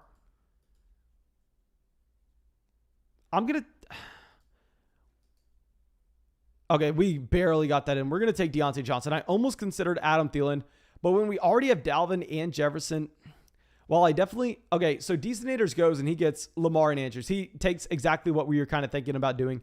So here we are going to get Adam Thielen, and now we are all in on the Vikings team. I don't necessarily do this on purpose. It was more so the best player available. So yeah, once Miles Sanders is off the board, I'm not dying to take a Gus Edwards. Y'all know I already have Josh Jacobs everywhere. So let's just take Adam Thielen. I like him more now that we have the Irv Smith injury, now that we're going to be seeing his role in the red zone a little safer. So yeah, let's get Adam Thielen there as our wide receiver 4. And now we're probably the strongest team in the league at receiver, and we have Dalvin Cook. So I really like this team so far. Now, also, guys, I'm happy and I appreciate all the donations anybody makes to the channel. But anybody like saying like rate my team, talk about my team, I will say, guys, the number one thing that you can do if you want me to do an in-depth analysis of your team, because I do in-depth analysis through podcast all day long on Patreon. Like right now, I can definitely look at just your starting lineup and I can give you some small pieces of advice. But if you join the Patreon community, you find the link in the description of the video. Also, I mean, you're getting extra videos weekly. You're getting a bunch of stuff over there. You're getting my rankings, my tiers. I mean, you actually get your 2021 fantasy football podcast. I'm sorry, your 2021 fantasy football team broken down by me through a podcast. And I can spend like 5, 6, 7 minutes on it, just talking about it in depth instead of like 30 seconds here on the live stream. So I definitely recommend to do that, my dudes. So now Maddox says, rate my team: Josh Allen, Joe Mixon, Christian McCaffrey, DK Metcalf, Terry McLaurin, Mark Andrews, Russell Gage. Not the original team I drafted. I made 2 trades, 10-man full PPR. I hate when y'all send me teams like this, because what the hell am I supposed to say? Of course, this is a dominant team. I mean, you get Christian McCaffrey, so you have the 101, and then you have 2 players that should be going in the second round in Joe Mixon, DK Metcalf. You also get an elite tight end in Josh Allen, an elite quarterback in Josh Allen, and an elite tight end in Mark Andrews. I hate saying this because it just sounds like I'm kissing ass, but that's a very strong team. I mean, what else am I supposed to say there? That's what I'm saying. Like, if you can send me all the information about your league format and everything over there on Patreon, then I can actually get you an in-depth analysis where, I mean, I provide a lot of actionable information on what you can do to improve it. Highlight says, how much would I have to donate for you to make a whole hour-long YouTube video about my 2 teams? It would be an insulting number. It would be an insulting number. I couldn't say it. Okay, so Robbie Anderson at the 5'11". Okay, so fully loaded with a very similar build to us so far, where he has 1 running back in Chris Carson, 4 receivers in Stephon Diggs, Calvin Ridley, Cooper Kupp, and Robbie Anderson. Okay, so a very similar build. I'll say our build is way better. Now, it's not necessarily like we're a much better draft or anything. It's more so that we kind of got lucky and that we got the 102. We got Dalvin Cook. Kyler goes at the 601. This is the furthest I have seen Kyler Murray fall in a very long time. Who took Hopkins here? Okay, Sev the Prodigy. I hated what we saw here. Okay. Going back to this Mahomes selection, I think taking Mahomes here is probably so bad, in knowing that you could have had Kyler in the 5th and you could have stacked him with a Hopkins. So like you pass on the tier receivers like an Amari Cooper or Cooper Kupp, and instead you're going to be looking at a Deebo Samuel right here in the 6th round. So you have that opportunity cost, whereas if you would have just decided to take the receiver in the 3rd and then get Kyler in the 5th, I think we would have been a lot more excited about this team. And it's not more so I'm saying, guys, like, oh, my time is so valuable, I need this massive donation or anything. It's more so I just can't go out there and make an entire hour-long video on the channel about 2 teams. I don't think people would really enjoy that whatsoever. I'm not trying to sound like an ass. So let's switch this back over. Okay, so now there are a lot of running backs falling back, where I think that, yeah, now we have Dak Prescott going at the 607. We can easily take a running back here at the 611. I mean, we started off this draft with Jefferson, Keenan Allen, Deontay Johnson, Adam Thielen at receiver. So we have a ton of receivers here so far. Kareem Hunt goes to the 608. Love that Kareem Hunt value. Now, Prince also, he has decided to pass on running back. He goes Javonte Williams at the 609. That kind of pissed me off. We really wanted Javonte there. And I know we're going to probably surprise some people with this upcoming selection. I don't care too much. Tyler Boyd goes, okay? I was actually going to take Tyler Boyd with one of these picks. So here, if this is a league where we have the fantasy football playoffs, the selection is Trey Sermon. No question. It isn't even remotely close. It's Trey Sermon. The problem is, in this league in particular, this is a private draft that we set up, and there's no fantasy football playoffs, and instead it's just total points throughout the entire season. And also, we don't have Damien Harris anywhere, and we have Trey Sermon in a lot of leagues. So we're going to go Damien Harris at the 611. I mean, obviously, this was someone that I didn't necessarily like just a month ago, but his situation has gotten significantly better. I mean, you have Mac Jones starting. Mac Jones is going to vulture away less touchdowns at the goal line, and he's going to provide more dump offs to the running backs out of that backfield to go along with this. I mean, you're also getting Sony Michel out of the situation entirely. Okay, so now we probably go with the third running back, don't we? This is going back to what we were just saying. Like, Trey Sermon is such a smash in fantasy football this year because I actually just made a video on this that comes out in 2 days where we went through and I talk about my favorite running backs for the fantasy football playoffs and why I actually like them in their schedules. And Trey Sermon makes that list. But here we don't have the fantasy football playoffs. We're just trying to find the most points throughout the entire season. And while Trey Sermon's going to be dominant when you really need him for your own league, here we're just looking for the most points throughout the year. So it's a boring selection. It kind of sucks that we can't draft that way, like as if we were going to be going for the fantasy football playoffs. But I mean, the next draft that we were going to get, maybe it's a $250 draft. And if that's going to be the case, then we will be drafting normally, as in there is the $250 playoffs. I'm sorry, the fantasy playoffs at the end of the season. Now, after we do take a Myles Gaskin, you have Trey Sermon going off right here, followed by Russell Wilson and Kenny Golladay. So this is a team where we have 3 running backs, 4 receivers, 0 quarterbacks, and 0 tight ends. So we're definitely going to have to go through and we're going to have to maybe address the position later on. Like if we're looking at stacks that we could potentially have, like if Justin Herbert were to fall to us in the 8th round, that would be fantastic. If not Justin Herbert, I mean, possibly we get a Ben Roethlisberger at the very end, possibly. I mean, you know, we're trying to target Kirk Cousins in this team. I mean, we definitely need to go through and look at getting Kirk Cousins most likely in the 13th round here because he's been falling in the 14th in the majority of drafts. So we're probably going to have to reach considerably on Cousins. But if this team's going to be any good, Kirk Cousins has to be good. We have Dalvin, Jefferson, Adam Thielen, and we didn't necessarily go out there and target that stack intentionally. It was more so best value available. Now, Justin Herbert does go at the 707, so that is no longer going to be an option. It was honestly kind of a pipe dream to get Justin Herbert in the 8th round anyway. I mean, we have seen Herbert fall to the 8th in a considerable amount of drafts over the past 2 weeks. But, I mean, a considerable amount of drafts honestly means about 5 of them, and I've probably done 100 drafts in the past 2 weeks, so not that many. Okay, so now let's go through. And guys, this is not a $50 draft. This is going to be a $10 draft. JN says, just printed my parking pass for tomorrow's game, Mason.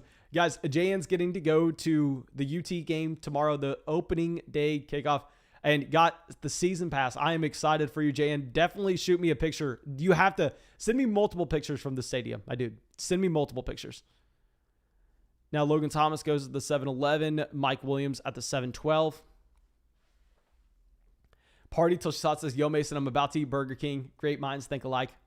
Maybe there's a Burger King near where I live. Maybe I'll go try Burger King. I haven't had it in a very long time. Back a long time ago, I really did like it, though. Mostert does go with 802. I actually sent out a tweet today saying, like, who the hell are these people drafting Raheem Mostert? Like, I don't understand it. I mean, he is going to be the starting running back for maybe the first, I don't know, 4 weeks of the season. Then he's just going to be playing a complimentary role while Trey Sermon actually is the guy that you want. I just think it's way too rich for a running back that I've said this time and time again. I mean, if we can, very rarely am I coming out here and saying we can call a player injury prone. I think so many people that call players injury prone are just way too quick to do so. Raheem Mostert's one of those guys. I think that he fits that mold, to be honest.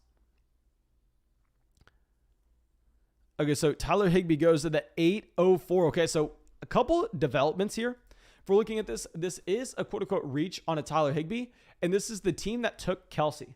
So knowing that the team that took Kelsey also took a viable tight end out of the pool, we do have to be slightly worried that tight ends are going to continue to go at an early rate now that we're actually going to have a lower supply at the position for equal demand throughout the rest of the league. And also similar at quarterback, where we actually had Ned the Muffin Man deciding to take Josh Allen and Aaron Rodgers on the same roster. So maybe if we're in between 2 players now, like if we're in between a tight end and a receiver, if we're in between a quarterback and a running back, maybe we need to be going through and giving the tiebreaker to the onesie positional guy, just knowing that there could be the slight premium placed a little later on. BSP says, Mostert has been really good for fantasy in a complimentary role in the past. Not really. Not really. He's had a very, very small stretch where he's been good. A very small stretch. Honestly, I'm probably not going to go quarterback or tight end here, however. I mean, Ronald Jones goes to the 809. We want to see these running backs getting drafted. I'm not considering drafting another running back when we have Dalvin, Damien, and Myles Gaskin. I think we're fine at the position. I'm probably going to go receiver, and get yelled at. I know y'all are not going to like it. It is what it is, though. This is my team. And yeah, Pittman goes. Pittman does. I mean, it does suck to see Pittman go. Pittman wasn't someone I was that excited about because he was going earlier in drafts. What do we do here? Our guy Will Fuller's off the clock. I mean, off the board. This is like the range I always go Will Fuller. We're going to go Darnell Mooney. What sucks is it's hard to take, because we don't have the fantasy playoffs, it's hard to take guys like Waddle and Michael Thomas because obviously you're drafting them for the second half of the season, not necessarily for their early season roles. So here, we kind of have to take a Darnell Mooney, even though it isn't that exciting. And even though I'm not even a big fan of Darnell Mooney, of course, I mean, I've already showed you all my exposures on Darnell Mooney. I have him like nowhere. But I think we kind of get caught in no man's land. I was really hoping that we were going to get Michael Pittman falling to us. So Deezenators goes Elijah Moore and Jacoby Myers. So from here, is DJ Chark available? Sadly, DJ Chark is not. We honestly would have gone Chark over Darnell Mooney if he was. I don't know why we were even pulling that up. Okay, so this is going to be one of the most boring selections ever. I know it is. We're going to go Jarvis Landry. I know how boring it is, guys, as our sixth receiver. But we don't have the fantasy playoffs. We're not necessarily looking for the highest ceiling possible in a guy like a Jalen Waddle. In the next draft that we're going to do, if we can get in a $250 draft out of this, we're most likely going to be going Jalen Waddle in that scenario. We're most likely not going to be doing this. Instead, we probably would have gone Michael Thomas and Jalen Waddle. But here, we're just looking at points throughout the entire season. Those are going to add up. It's cumulative scoring, not necessarily just who can score the most points in weeks 15, 16, 17. And Rock Out coming out here with a donation. Thank you, my man. Says, trying to trade Swift, looking to get Carson or Robinson. Who would you try to get as my running back 2 with running back 1 being Christian McCaffrey? Personally, I would be trying to get a James Robinson. I mean, I think that with a Chris Carson, he is someone that I am more so getting whenever we're trying to be desperate for running back 1 production. I mean, if we're sitting there, we go, okay, we punted running back. We went with wide receiver through the first 3 rounds, and we're trying to get someone in the 4th that we know has a very high floor at the running back position.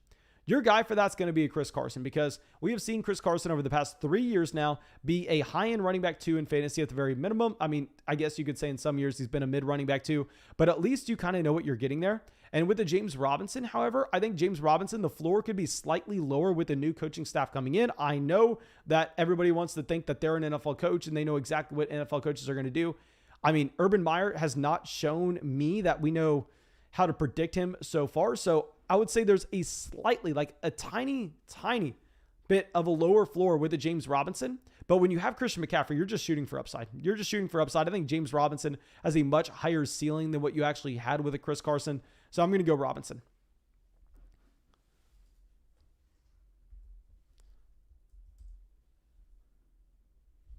Okay, so now let's go through Melvin Gordon at the 9-10. Okay, Matthew says he was drafting at the 112. Let's go through and let's check out Matthew's team at the 112 real quick. Okay, so let me hide that so y'all can see the entire board. Okay, so Matthew has a similar build where he has Jan with just running back, Eckler, Jonathan Taylor. And then from there, he loads up on receivers. He gets guys like Lockett, Julio, Laviska, Mike Williams, Will Fuller. He gets his tight end 1 in Robert Tonyan here. I'm not a massive fan of Robert Tonyan. We did take him in the first draft of the night because we did have Rodgers, and it was just making sense based on us needing a tight end, and we could complete that stack. But from here, I think what we're probably going to see is, yeah, he goes Sony Michel. I was assuming we were going to see a running back go in this round to his team, and yeah, that's exactly what happens. Okay. So Matthew Stafford at the 10:02. Party to Shot says, damn, that's so cool. She's down to play. I'm single, so it would be the dream to find a chick that was into fantasy like me. My dudes, I'll tell you, if I asked my girlfriend who Tom Brady was, she would probably go, does he play in the NBA? She would have no idea. She'd have no idea. And honestly, I probably wanted 1 or 2. Okay, so Russell Gage at the 10:03.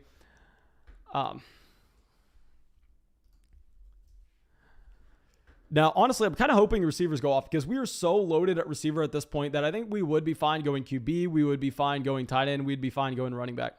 Thomas falls all the way to the 10:04. So yeah, you're going to miss Thomas for the beginning part of the season. Thomas is a little less valuable in this exact league, but 10:04, fantastic value. I mean, I would have been taking Michael Thomas there as well. Kenyon Drake goes to the 10.05. Let's pull this up, try to figure out where we're going to see these players getting drafted. Okay, so you have the quarterbacks falling. Keep in mind, we need a quarterback on this team. We need tight ends on this team as well. And we're not going to be up for another 6 picks or so. I'm not desperate for either running back, though, because we have Dalvin, Harris, Gaskin. So I think we have such a high floor at the position. And receiver, we are loaded. There are very few teams that have as many receivers as us. Okay, so R7 goes Tony Pollard. Then Dwayne Wade takes a Jalen Hurts here.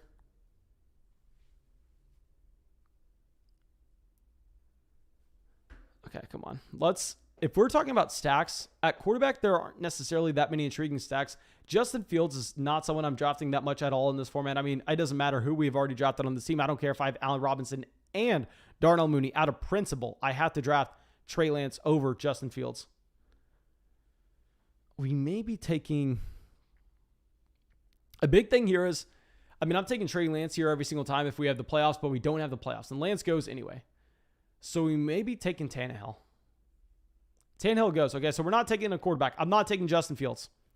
Maybe I'm being stubborn. Maybe Justin Fields is the right call. Instead, I actually think we go Devonte Parker, James Conner. This is a very interesting team, guys. This is an interesting team. It's a scary team, to be completely honest, as that we have just completely... Okay, oh my God. This is my mistake. I thought we were drafting at the end. I thought we had back-to-back picks. Hopefully, Deesonators only has 2 running backs. Maybe he goes with a James Conner and messes this up for us. Okay, so he goes double receiver here. So now we actually get James Conner, and I am more excited about the Devonte Parker selection now. So let's get James Conner coming in here as our running back 4. This is scary, my dudes. This is very scary. And, okay, Dwayne Wade, I will say, I know that you were interested in pursuing a career with the Fantasy Vlog Network after whatever little basketball career you had is over. But this is not a good start with it, my man. I mean, I think that we would have probably rather seen you take a running back here. If you wanted to get that internship with the Flock Network, I know you've been just having your agent contact me and everything, but just the fact that you passed on like a James Conner to take a Jalen Hurts when the running back that you're going to be looking at here is probably not going to be that good. Not a good start for your interview process. Not a good start at all. Yeah, Jamal Williams is gone. Dwayne Wade, disappointed in you. Disappointed to say the least. Okay. So Mike Gesicki at the 11.05. Now from here, we honestly really want to see running backs getting drafted. The last thing that we need to see are these blue tight end colors, and the last thing we need to see are going to be the purple quarterback colors. We just need to see, load up some green and orange here. Green and orange the rest of the way. Oh my God. Of course, like a Matt Ryan go is gross. It hurts us. It hurts us deep down in our soul. Okay, let me move this back over. Gabriel Davis at the 11.09. Come on. Get some more receivers off. Let's go through it. Let's see if we have any intriguing teams built so far. So it looks like a lot of these teams are just extremely balanced. I mean, D Wade is going to be the only team so far. He takes a Fournette as his running back 3 here. Like, taking Fournette, I probably prefer the combination. I don't know. But Fournette as your running back 3, obviously you're not too excited. Now, Prince, he also has only drafted 3 running backs. However, he has Javonte Williams, Ronald Jones, and Jamal Williams. So this is also a team that went very heavy with receiver early on. Now, Radius decides to go with back-to-back tight end running backs at the 9-10 turn, and then the 10-11 turn goes Tanyan Sony, and then Goddard Singletary. Okay, so it sucks to see just more tight ends going off the board because obviously it's going to be a tough spot for us. Okay, so now let's pull this back up. Stevenson goes to the 12.03. We actually got Ramondre Stevenson, I believe, in that last $250 draft. We got him in the 14th round, like at the 14-15 turn. To see him go here at the 12.03, of course, that makes us feel good about that pick that we did in the 250 league. Let me go and let's see how many. Actually, I'll do that once we get past the 14th round. I don't want to hop in the $250 lobby right now and then all of a sudden it gets filled and then I'm trying to do both drafts at once. If we're getting into a $250 league, I have to be 100% my entire attention on that. Okay, so now we have Jalen Reagor at the 12.05.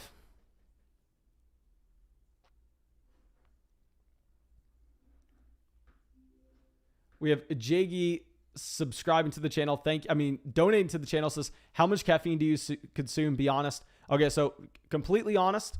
I used to take the only time I ever consume caffeine, I have a hard rule on myself because I don't like coffee. The only time I ever consume caffeine is before I work out. And I used to drink like the energy cans that would have like 300 milligrams of caffeine in them. I got hooked on those for a while.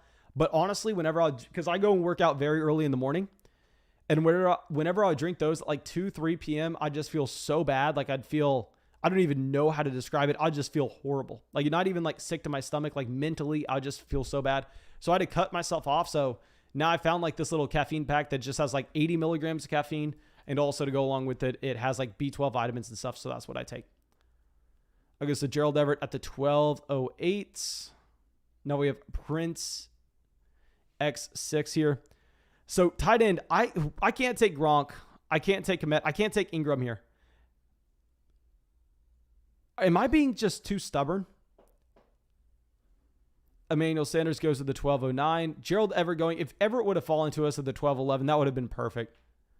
Shepard goes here. Okay, so like I said, I wasn't drafting Justin Fields to the last pick, even though we said we had the Darnell Mooney stack. Now when we don't have a QB, I guess we go Justin Fields. Yeah, let's go through and let's take Fields at the 12-11.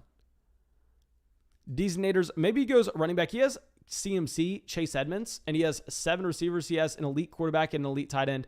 He goes James White. How bad would a Cole Kmet pick here be?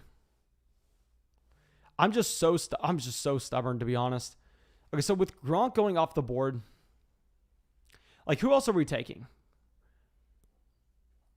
Honestly, it's whatever. I think that we put ourselves in a situation that we honestly kind of have to reach on tight end. So let's bring in Cole Kmet. Okay, so far this is our team. Yes, we're weak at quarterback. Yes, we are weak at tight end. So at running back, so far we have Dalvin Cook, Damien Harris, Myles Gaskin, James Conner. So I think we're very strong at running back. And at receiver, we have Jefferson, Allen, Deontay, Adam Thielen, Darnell Mooney, Jarvis Landry, Devonte Parker. So I actually really like this team. I mean, we kind of got lucky pulling the 102. I think getting the 102 makes your life a lot easier. But hopefully we get the 102 or the 103 or at least the... Actually, this is what I need. I need the 101. We've done way too many $250 drafts to not have the 101. Saram coming out with the donation. Thank you, my dude. Says, hope all is well, bro. Your thoughts, please. 10 team PPR. Dak, Aaron Jones. I'm assuming that's a James Robinson based on where you put it. AJ Dillon, Kenyon Drake, CD Lamb, Chris Godwin, Deontay, Galladay, Chark, and Kelsey. Hope it's not bad. Okay, so I'm saying you don't need me to tell you that this team's great. I mean, you have the top end running back talent with the upside down below with a Dillon and Drake. If anything were to occur to the running backs in their backfield, they jump up to being very viable options. And at the same time, I mean, we already know that they will have small roles in their offenses for bye weeks and for injury fill-ins. You have the stack with Dak and CD Lamb, which of course we love to see. You have more wide receiver depth with Godwin, Deontay, Galladay, Chark. I will say a move that I'm probably looking to make here, to be honest, and you have Kelsey. So this is a fantastic team. A move that I would probably be looking to make is if we could somehow stack just Amari Cooper on this team as well. Like if we could end up trading either Chris Godwin straight up for Amari Cooper or either packaging together Deontay Johnson and Kenny Galladay for Amari Cooper. I think either one of those trades I would actually really like to see. I mean, honestly, even if you want to try to get a better receiver than Amari, I think stacking Deontay and Galladay into a trade package together, knowing how much depth you have on this team, and it's a 10-man format, so they're going to be decent options on the waiver wire. I think what I would probably do is look to move both of those receivers for the best option available to you coming back into trade. Okay. Jaggy says, is getting the 12 pick good because it's back-to-back? I will say getting the 12 pick is good if you're very comfortable with it. Like if you think that you can dictate the draft by starting runs on a certain position. Whereas it's difficult because you can't just take the value where it falls. Okay, so after we take Komet, you have Baker Mayfield, Trevor Lawrence. Trevor Lawrence falling to the 1309. That is fantastic value. I mean, it's surprising to see Baker Mayfield go with the 1305. Oh my gosh, that Lawrence value is ridiculous. KJ Hamler at the 1401. Let me see. Okay, so the only running back that's gone off the board since we selected was Philip Lindsay. And also we have Evan Ingram going at tight end, and we're going to have to draft 3 tight ends on this build. We're going to have to draft 3 quarterbacks and 3 tight ends. J.D. McKissick goes to the 1402.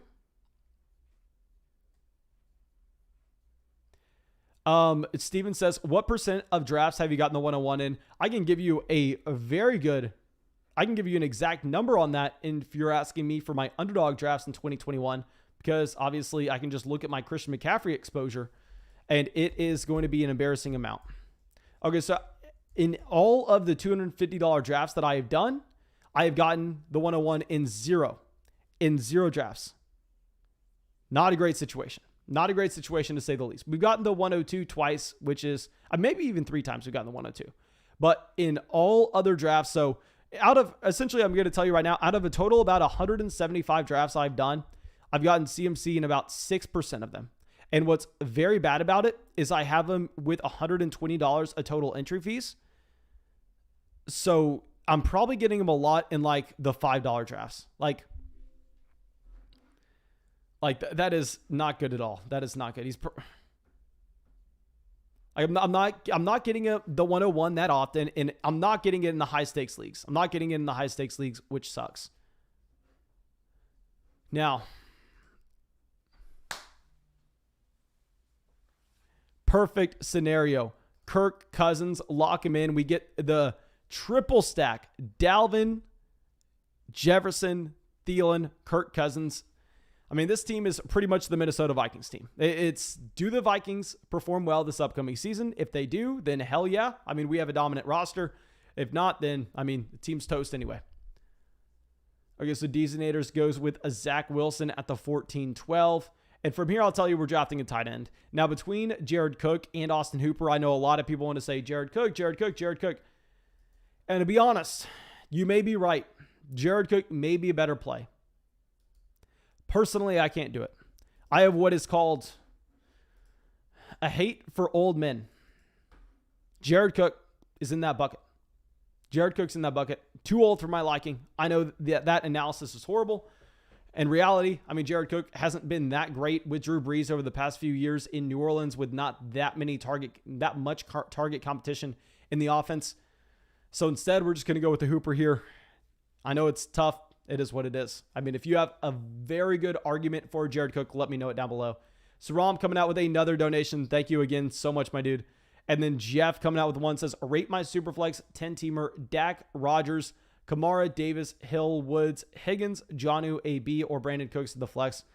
Okay, so if we're talking about Superflex, so obviously you have 2 quarterbacks that you could view as either mid to low-end quarterback ones. You have Kamara. I think you're pretty weak at running back 2. Now, going through and looking at this, I think you can maybe get away with being weak at running back 2 if you have Alvin Kamara. You're obviously extremely strong at receiver.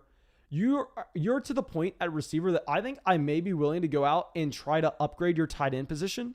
Like if we could potentially trade, I know this sounds crazy. If we could trade like Tyreek Hill for Kelsey on this build, I think this team would be unbelievably solid because you would be elite at quarterback, elite at tight end. You'd be able to slide Woods, Higgins, AB, Brandon Cooks all into your starting lineup without any problem whatsoever. I definitely like that team, but I think maybe moving for an elite tight end would make sense, especially in a 10-team league.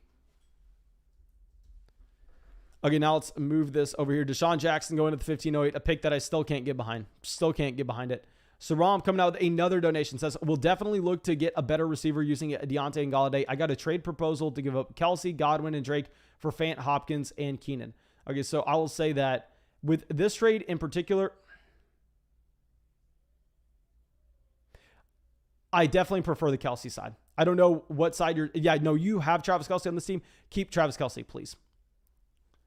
And so you're also on Patreon. I already know that you're on Patreon. So please, if you have any questions about the trade, just feel free to shoot me a DM on Patreon. Of course, you don't need to donate in the live stream. Just if you have any more questions about the trade, just shoot me a DM on Patreon. Okay, so Deshaun Jackson, Byron Pringle, Christian Kirk going at the end of the 15th. Here, we are going to want to bring in probably 1 to 2 more receivers on this team. One thing that I need to figure out is how desperate are we to go out and draft a third quarterback in this build? Because we have already discussed before that Kirk Cousins and like Justin Fields or Kirk Cousins, Trey Lance, they're like the perfect combo of guys in that Kirk Cousins has a great beginning schedule to the 2021 season. So there are going to overlap in a way that we like. And at the same time, we're already so invested into the Vikings that we don't necessarily need injury insurance with Cousins, because if Cousins goes down, this team's losing because we have Jefferson, Thielen, Cook. I mean, the team's going to lose no matter what. So maybe this is a build that even though we wait this long on quarterback, I may be only drafting 2 options here. And it could easily be a mistake. Maybe if we get an insane quarterback 3 value that we like falling to us, then we'll go with them. But right now, I think that we're probably fine with just Fields and Cousins. Okay. We have In coming out with a donation. Thank you so much, my dude. And guys, like I'll say, I'm, of course, unbelievably appreciative of these donations, and it's going to allow me to get in another $250 draft after this.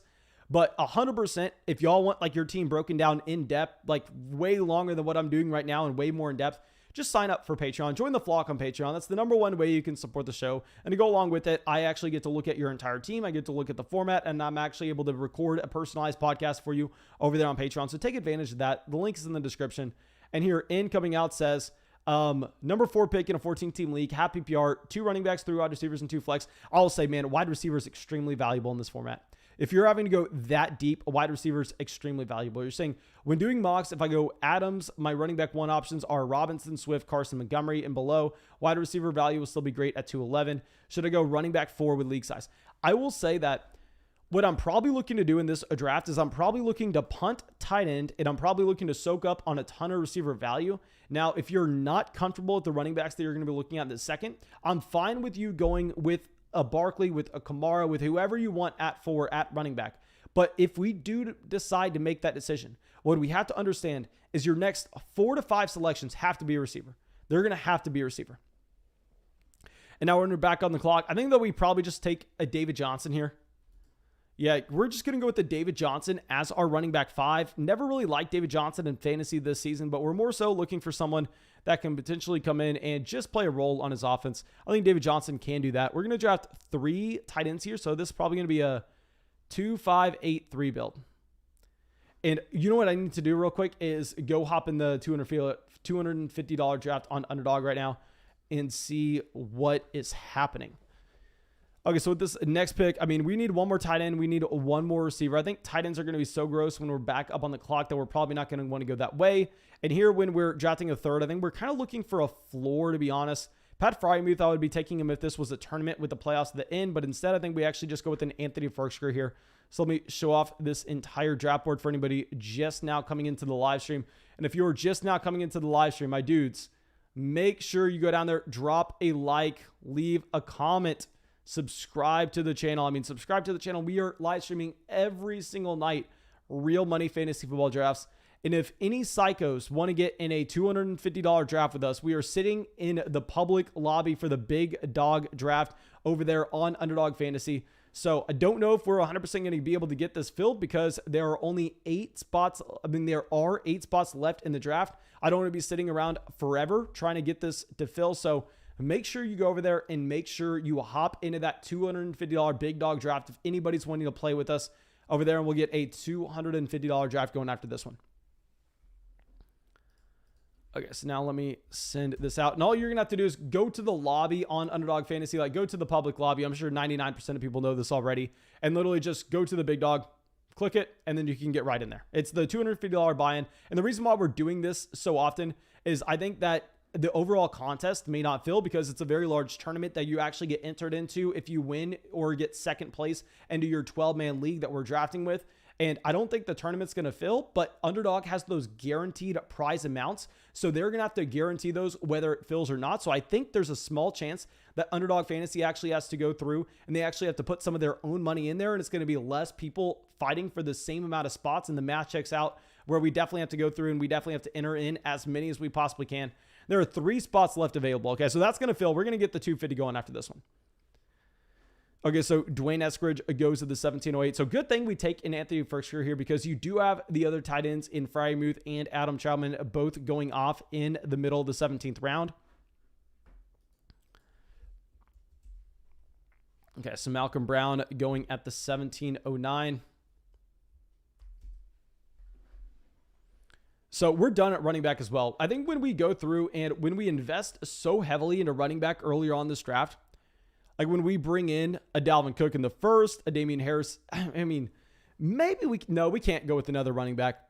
If we invested earlier into tight end instead of this many receivers, then maybe, but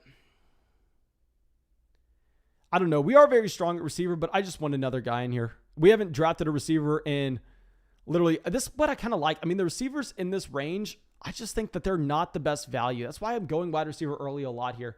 I mean, we're going out and getting Connor, Fields, Kmet, Cousins, Hooper, David Johnson, Anthony Ferksker. I mean, just avoiding all the receivers in this range.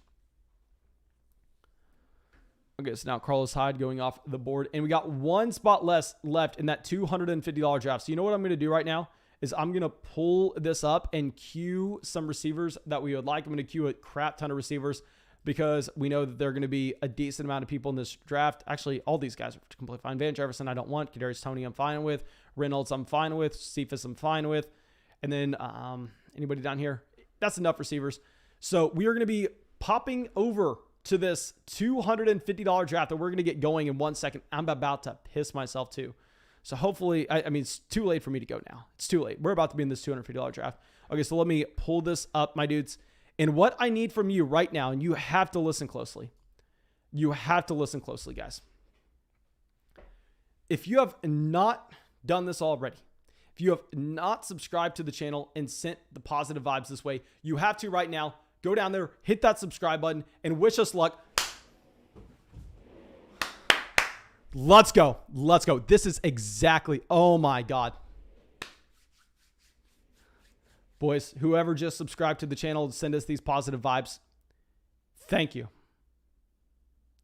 Thank you. Thank you. Thank you. Let's get this going. So at the 101, we are going to be taking Devin Duvernay. This is what I've been waiting for the 101 for this long now. Of course we're joking. Of course we're joking, guys. Okay, let's get our guy in here. Christian McCaffrey. And Jayan got in this draft with us. Okay, so Jayan is in here at the 112. I'm happy to see that we're going up against Jayan, and we're on the complete opposite side. Okay, so we're on the complete opposite side. We don't necessarily have to worry about going out there and sniping each other. So I'm excited about that. We have Christian McCaffrey. Let's draft him. Let's draft him just in case something gets messed up. I mean, we can't necessarily just rely on the queue here. This is a big deal, guys. CMC in the first $250 draft. I mean, thank you for anybody who made a donation tonight and made me feel more comfortable about entering into this $250 draft because we obviously needed to. We have some similar names out here. Billy Joe out here again. This is the team that went like 7 or 8 receivers. I mean, they went with 7 receivers in the first 8 rounds in 2 drafts ago. So here they get Alvin Kamara. So even though they get Kamara, I'm still expecting this team to go receiver. I mean, honestly, I would be surprised if they didn't. Glory Fades comes out here as well. Okay, there are a couple names that we haven't drafted with before. Resident, whatever the hell their name is, we haven't. Percy White, I haven't drafted with them. Arkanish, I haven't drafted with them. I'm a God, I haven't drafted with them. Obviously, we drafted with JN probably more than anybody else on the planet. We've drafted with Justin Machan before. He is, I mean, going through and, I mean, he had a good draft earlier today compared to last night where I thought both of his drafts were complete punts. Now, BNAS is obviously, we have played with him as well. Okay, this is exciting, guys. This is exciting. Jan says he wanted to draft against Do Me Favors. This is the first, guys. This is literally the first $250 draft. Y'all have seen how many of these I've done on the live stream that I think Do Me Favors is not in. That is very surprising. Matthew says you got 3 112s and the 101 the last 2 nights. Yeah, I mean, it feels good. It feels good. And honestly, I have something in mind here. I have a very particular plan that I want to pull off. Like, this is going to be exciting, guys. This is going to be very exciting. Okay, let me pull something up just to make sure that I think we're going to be able to pull this off. And we have a lot of people subscribing to the channel. Thank you, anybody going down there and subscribing. I do need to give some shout outs real quick for anybody going out there and deciding to do so.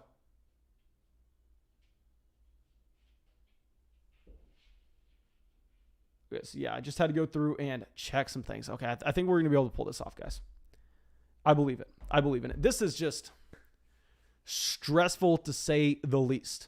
Okay, so JN goes with his usual strategy. JN's not changing whether it's a $250 or whether it's a $10 draft. He's going receivers early, goes a Diggs and Calvin Ridley at the 1-2 turn. Jay, and I'll say you got more balls than I do. I mean, I'll say I think that could easily be an optimal way to attack the 112. And I recently drafted in 3 teams at the 112 here. And oh my gosh, I hate seeing Darren Waller go at the 205. Y'all know if there was any chance we were going to have Darren Waller, I would have loved to have him make it into us at the 212. That was just unrealistic to expect. Okay, so Hopkins goes to the 206. Very rarely are you seeing Hopkins fall that far. Gibson at the 207, another player you don't really see that far fall that far that often. I think kind of Nick Chubb and DK Metcalf going over those guys threw some things off here. Get Najee Harris at the 208. Now the question is, what the hell do we do if Joe Mixon falls to us? What do we do if our guy Joe Mixon falls to us? I'm hoping he doesn't, to be honest, because knowing myself, I'll probably end up drafting Joe Mixon. Kittle goes to the 209. Okay, so our plan maybe out the window a little bit. AJ Brown goes.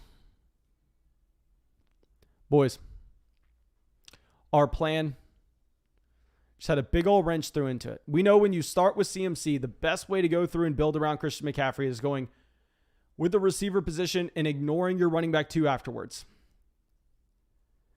But it's not when you're getting a Mixon fall to you at the 212. This is something that is a very nerve-wracking. This is a $250 draft. We're going to see Mixon go there at the 212. And my initial plan was to come away with like an AJ Brown and a George Kittle. We're taking Keenan Allen over Lamb. We've taken Keenan Allen in a decent amount of these. Yeah. So let's go through. And I know that is tough.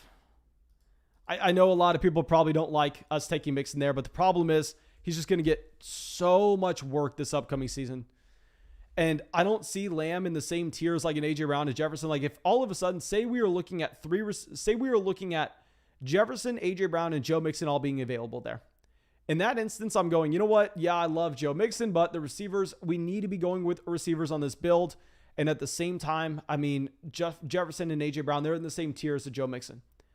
Whereas for me to take CeeDee Lamb over Mixon, I feel like it's tough to do on a Christian McCaffrey team. And to be completely honest, I haven't drafted at the 101 that much.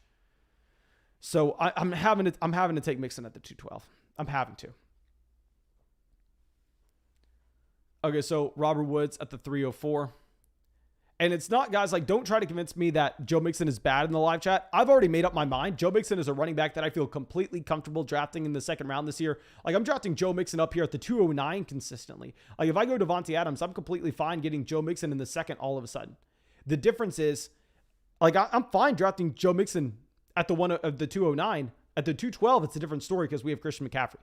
So I'm not sitting here, like, going, like, oh, crap, Joe Mixon, wah, because I don't like Joe Mixon. I love Joe Mixon.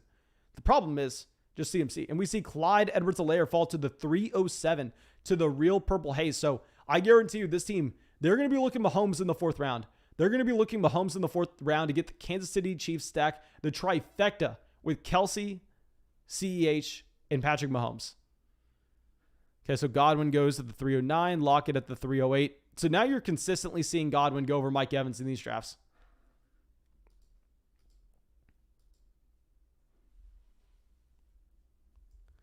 Mike Evans at the 311. Okay, so Jayen's probably into double tap receiver here. I mean, you're going to see this massive receiver run occur. And oh my God. Guys, this is stressful. This is stressful out here.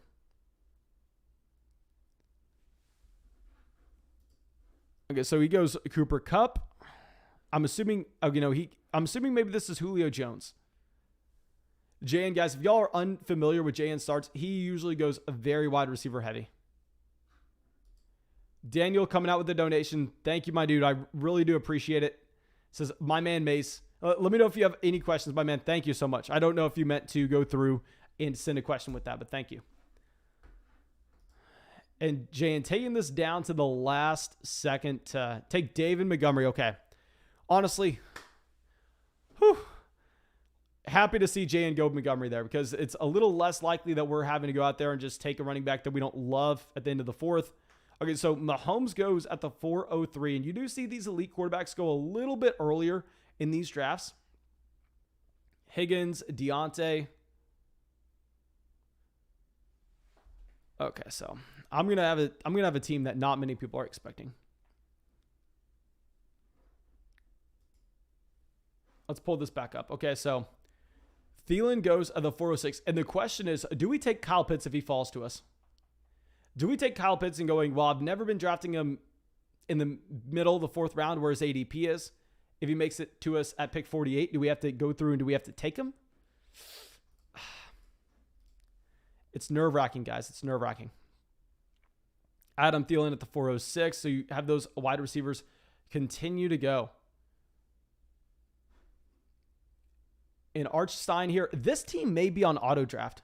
They take Swift. Every pick of theirs has been behind ADP. This team may be on auto because they go all the way to the last second to get that DeAndre Swift selection in. Just something I want to point out and maybe monitor. Okay, Josh Allen's still available.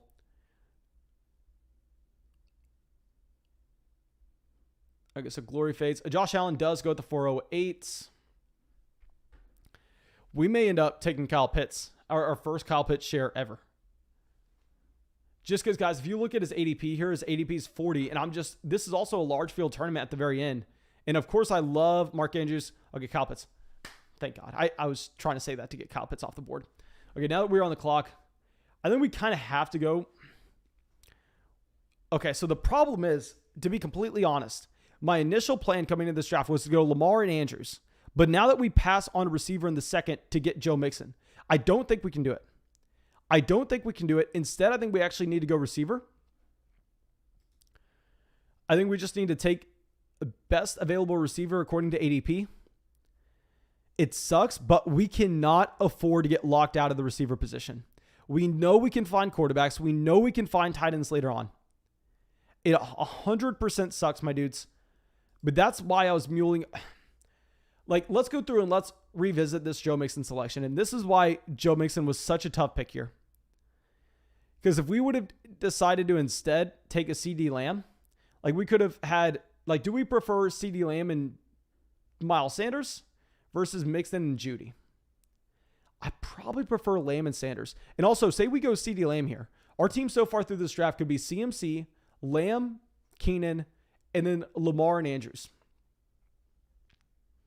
I don't know. I will say at this point, when we take Joe Mixon in the second, we may have we put ourselves in a compromising position to the point where we had to go double receiver here. We had no option but to go double receiver. Now, I will say that maybe we did a mistake in putting ourselves in this scenario to begin with, but taking Claypool, taking Judy in the 4-5 turn, those were the right picks based on what we had previously done. I'm willing to say that with confidence. I'm willing to also say that we could have easily made a mistake in this draft, and that mistake would have been Mixon instead of a receiver in the second. But the problem is just going through and getting locked out of the receiver position.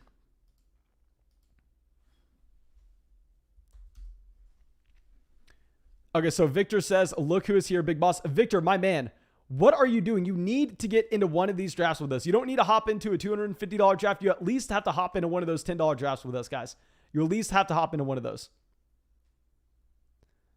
Okay, so Lamar does make it to the 507. Like I said, I think that going into this draft, as soon as I saw that we had the 101, we were going to try to do exactly what Deeznators did in the previous draft of going Lamar and Andrews at the 4-5 turn.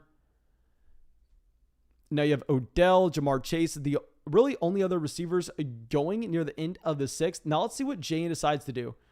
As he could have had a Josh Jacobs making it back to him. I think that I actually probably prefer the combination of Julio Jones and Josh Jacobs versus David Montgomery and the best receiver available here. The best receiver available is probably like a Tyler Boyd or a Deebo Samuel. So he still goes with a Josh Jacobs at the 512. Detroit says Mixon has never finished in the top 15, LOL. That's factually incorrect, guys. You cannot come out here and you cannot tell me things that I know for sure. I have a million different fantasy football stats stored away down here in the noggin. Joe Mixon was like the running back 8 on a points per game basis in 2018 in a game where I mean, in a season where Cincinnati had some atrocious quarterback play, some atrocious one. Victor said, are you doing one more? We may get another draft going after tonight. I mean, we may get another draft going after this one. It would not be a $250. It literally couldn't be a $250. Maybe we'll get another 10. Maybe we'll get another 50 going. But we'll see with how fast this one goes. And also, guys, if you are new to the channel, make sure you go down there and subscribe. We do these real money fantasy football drafts every single night. This is a $250 draft. We have done, this is our second $250 draft tonight, guys. So make sure you go down there, subscribe to the channel. If y'all want to come out and draft against me, make sure you use promo code FLOCK on Underdog Fantasy. Guys, we are live streaming every single night on Underdog Fantasy. This is my favorite place to play fantasy football in 2021, hence why we have this fantastic partnership and why we get to live stream here every single night. And guys, when you use promo code FLOCK on Underdog Fantasy and make that $10 deposit, you actually get a couple things. You get $25 added to your account. You get our 2021 fantasy football rankings, our 2021 draft guide, and you support the channel a ton. You get hundreds of pages of information. You get $25 added to your account just for a $10 deposit using promo code FLOCK. It makes no sense why you would not do that, especially if you know that you enjoy these live streams, you enjoy our videos, and you want to support the channel, because there's nothing that you can do to support this channel more. And we're live streaming every single night. You can come out and hop into a draft with me. Okay. So now, Billy Joe, did he take Lamb here? No, so he did not go Lamb, but he still grabs a Dak. Okay, so I'm probably going to go receiver, to be honest. I think Galladay is a receiver that we're going with here. And then I really want to, quote-unquote, reach on a Will Fuller. I mean, I've been getting Will Fuller everywhere. Oh, my gosh. We're going to go Galladay, and the thing is, when we have so many running back touches already with CMC and Joe Mixon, like Kareem Hunt, in my opinion, is by far and away the best value here. But the problem is with the build, when we go Mixon, we're just making sure that we get the receivers coming in. And if you are new to the live stream, if you don't know how these receivers are going to go off the board, you just have to stick around and you have to trust me on this one. And I'm going to take Michael Gallup here. Now, before everybody loses their minds because I have 3 wide receivers with a week 7 bye. Oh my God. I don't care. It's a 20-round draft. 3 wide receivers with week 7 bye. Who the hell cares? So yeah, let's go through, and we've just slammed receiver here. It's honestly something we have to do. We don't have an option but to draft receiver at this rate. I mean, maybe if we had a quarterback, maybe if we had a tight end that we liked falling back to us, we could have gone in that direction. But at this point, we honestly had to go receiver. We had Jake saying Mike Williams, and then a Justin Herbert stack at the 701. This would just be too early for Herbert. Like, the problem is, I love stacking. My dude, you know I love stacking, and I'm willing to stack multiple players in the same offense. But a big thing is, the reason why we're doing that is if we could take those players at their ADP, and then one of them hits, the other one's going to hit as well, and then we pretty much get double the profit. Whereas if all of a sudden we're taking one of those guys, and then we're reaching on the other player according to their ADP, the profit really isn't necessarily there. I mean, yes, we still capture some of that upside, but we're already coming in at just a larger ground that we have to make up. So it's harder to go through and pull that off. Now, Russell Wilson goes to the 708.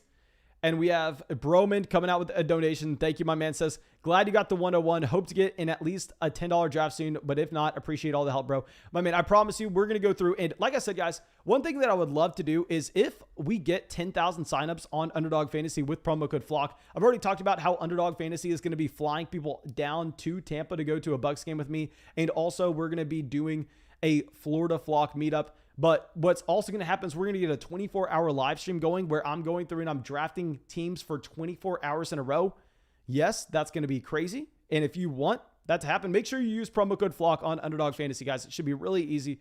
And at the same time, I mean, it could be a lot of fun. And I promise you, you would have a million chances to get in a $10 draft with us there because we're doing a 24-hour live stream. You know, we're mainly just going to be doing $10 drafts. Okay. So JN has taken 3 running backs in a row here in David Montgomery, Josh Jacobs, and Javonte Williams. So let's see where he goes after this at the 7-8 turn. So he goes Mike Williams at the 7-12. I will say, my man, I love that Mike Williams value. I love that Mike Williams value. So Jayen's very similar to us so far with this draft. I'll scroll up to the top of the board for anybody who's just not coming into the stream. And yeah, here he has actually 5 receivers in Diggs, Ridley, Kupp, Williams, Darnell Mooney. And then at running back, he has Montgomery, Josh Jacobs, Javonte Williams. Really, he has nothing so far in what you're going to be getting from the tight end or quarterback position, but neither do I at the 101. So it's really funny to see Jayen and us kind of bookmarking just running backs and receivers here. And you can see all the paint with the blue and the purple in between. It's pretty funny to see that. Okay, so now we have Justin McChann, also still only having 2 receivers so far in this draft. So I'll say probably not going to, hopefully he gets receivers sometime soon. Hopefully he gets receivers sometime soon. Now Waddle, Brandon Cooks going at the 804, the 805. Michael Pittman goes to the 806. Let's pull this back up. And to be honest, I'm fine continuing to draft receivers here. I know a lot of people that are new to the live stream are going to call me an idiot. I know a lot of people are not necessarily going to understand what's going on. But I'm fine drafting receivers if it comes to it. Like, when in doubt, what you do in these leagues is you draft a receiver. And I know we have 5, but we have CMC, Joe Mixon at running back.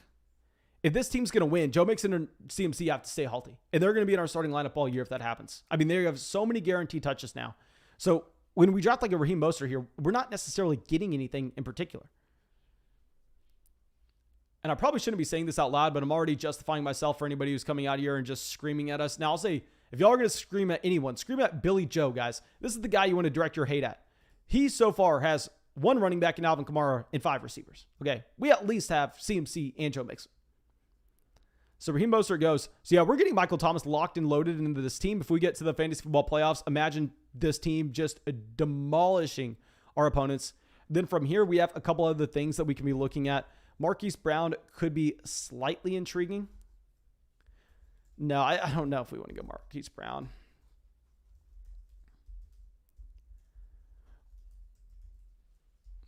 But we may end up just having to grab a tight end. You know, we're going to go Michael Thomas, and then we're probably going to grab Tyler Higbee here, to be honest. Yeah, we're going to grab Tyler Higbee as our first tight end. I know that we're passing up on these QBs. We don't have any stacks with those quarterbacks, so it's kind of whatever. We need a tight end as well. I mean, I'm confident that we're going to be able to find quarterback later on. I could draft 3 QBs, and it's no problem. So yeah, so far on this build, we have CMC, Joe Mixon at running back. From here at receiver, we have Keenan, Claypool, Judy, Galladay, Gallup, Thomas, and then Tyler Higbee at tight end. Okay. So I like this draft. I think that we honestly maybe got a little lucky with Tyler Higbee falling to us at the 901. Trey Lance goes at the 902. Okay, let me pull up the live chat real quick if anybody's just now coming out. Oba coming out to the live stream. First time in a long time. First time in a long time. Happy to have you out, my dude. Happy to have you out.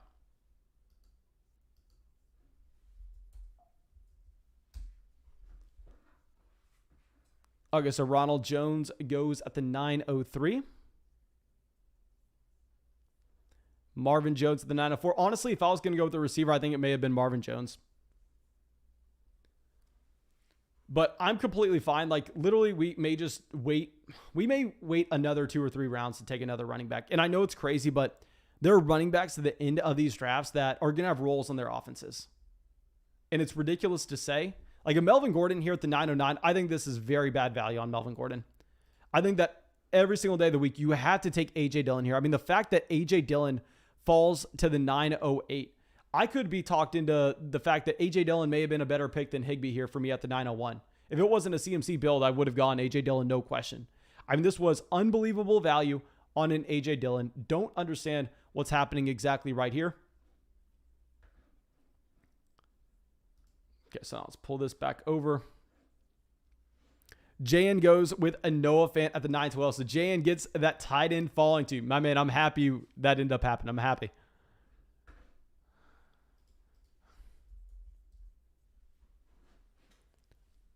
So from here, Justin McChann. I mean, this guy drafts Jalen Hurts in like every single draft. He gets Jalen Hurts in every single draft. So far at receiver, this guy has Evans, Julio, and Russell Gage. Honestly, as long as he continues to draft receiver, I think it's going to be fine. But we have seen him previously just go through and punt the position after this even and continue to draft running backs. And that's when it becomes a problem. But I think it's a fine team. I mean, considering the price that he got his running backs at, I think that's fine.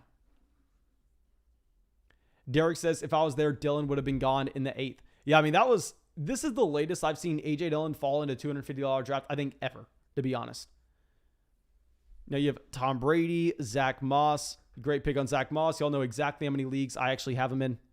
And Jayen went back-to-back tight end here. He goes Noah Fant and Robert Tonyan. Interesting, my dude. Interesting. Now Marquez Callaway. Great pick with Marquez Callaway. Henry Ruggs, the 1006. Let's pull this up, okay? Because this is starting to go pretty damn fast. And we're going to have to figure out where we're going with these picks. Because, of course, I'm having to go through and I'm having to check my rankings as we do this at the same time.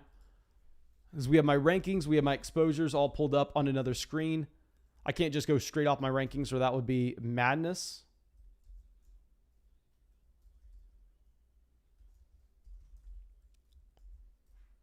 Okay, so we got this wide receiver run happening now.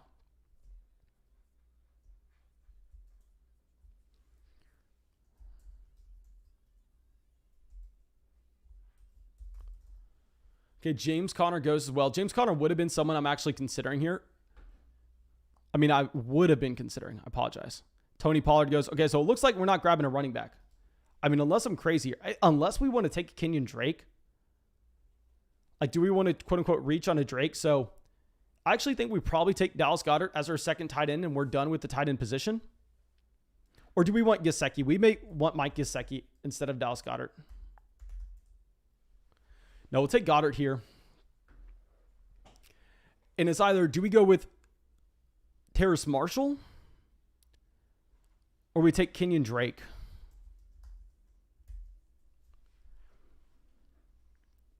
Okay, so we have...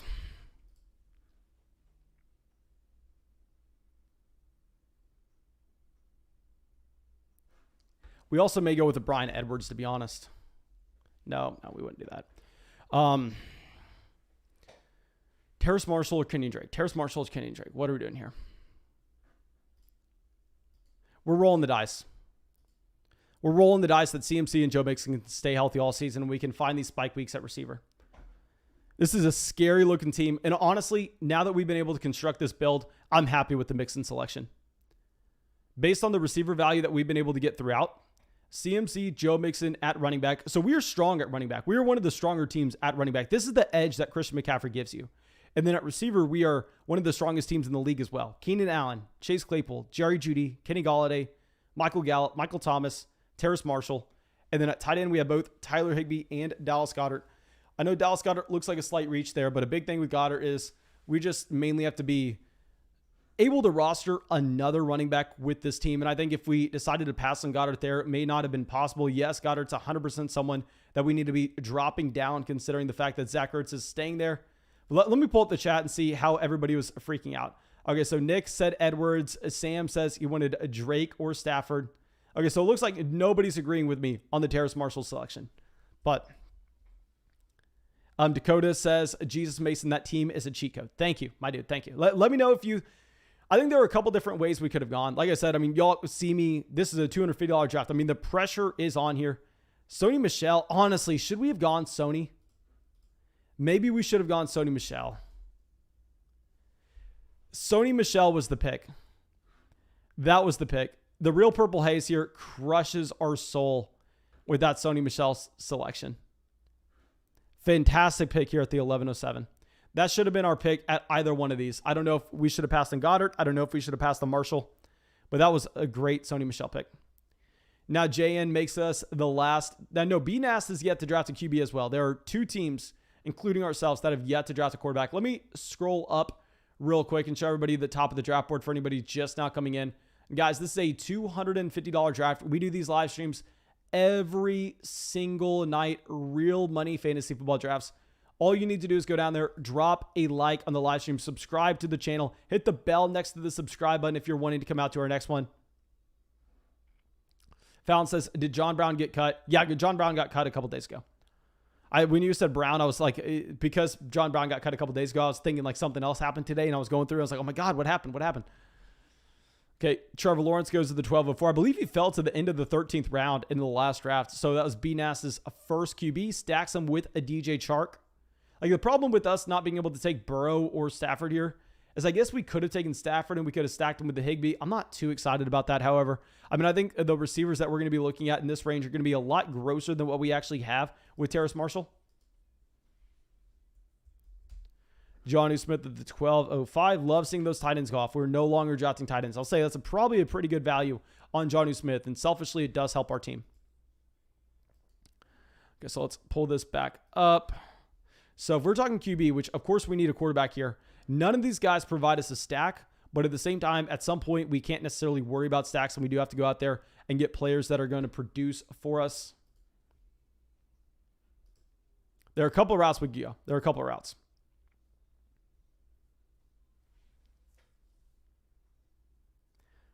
Okay, Tyrell Williams goes to the 1207. That's a great pick with Tyrell Williams. Evan Ingram at the 1208.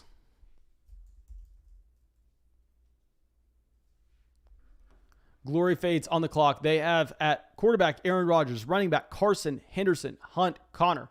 They have a great wide receiver core with Adams, Woods, Juju, Marvin, Traquan Smith, an elite tight end in George Kittle. Let's see where they go. I'm assuming it's receiver. Yeah, they go Paris Campbell. Billy Joe, maybe running back. I know he went with an Alvin Kamara in the first. Then he backfilled with Rojo and Tony Pollard. He has Kyle Pitts at tight end. He has Dak Prescott at QB, and he has a strong receiver core. This is very similar to what we saw him do in the last draft.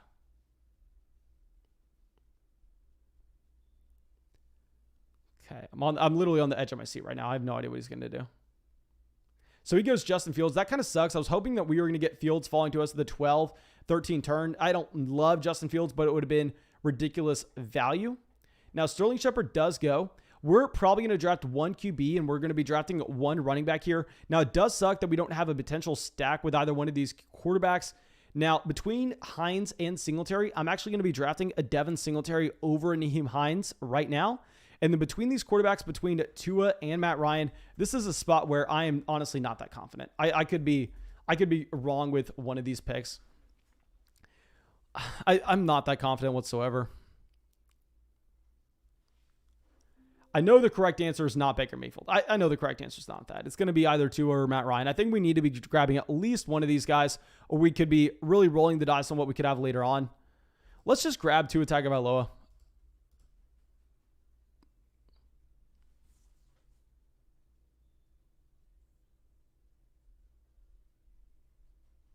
You know what? Let's get Matt Ryan instead. We're going to take Matt Ryan instead. Here, I think Matt Ryan probably has a little bit of a higher floor than what we actually see with Tua Tagovailoa, and I don't think we're chasing an elite performance here at quarterback when we're going to be getting three of these guys.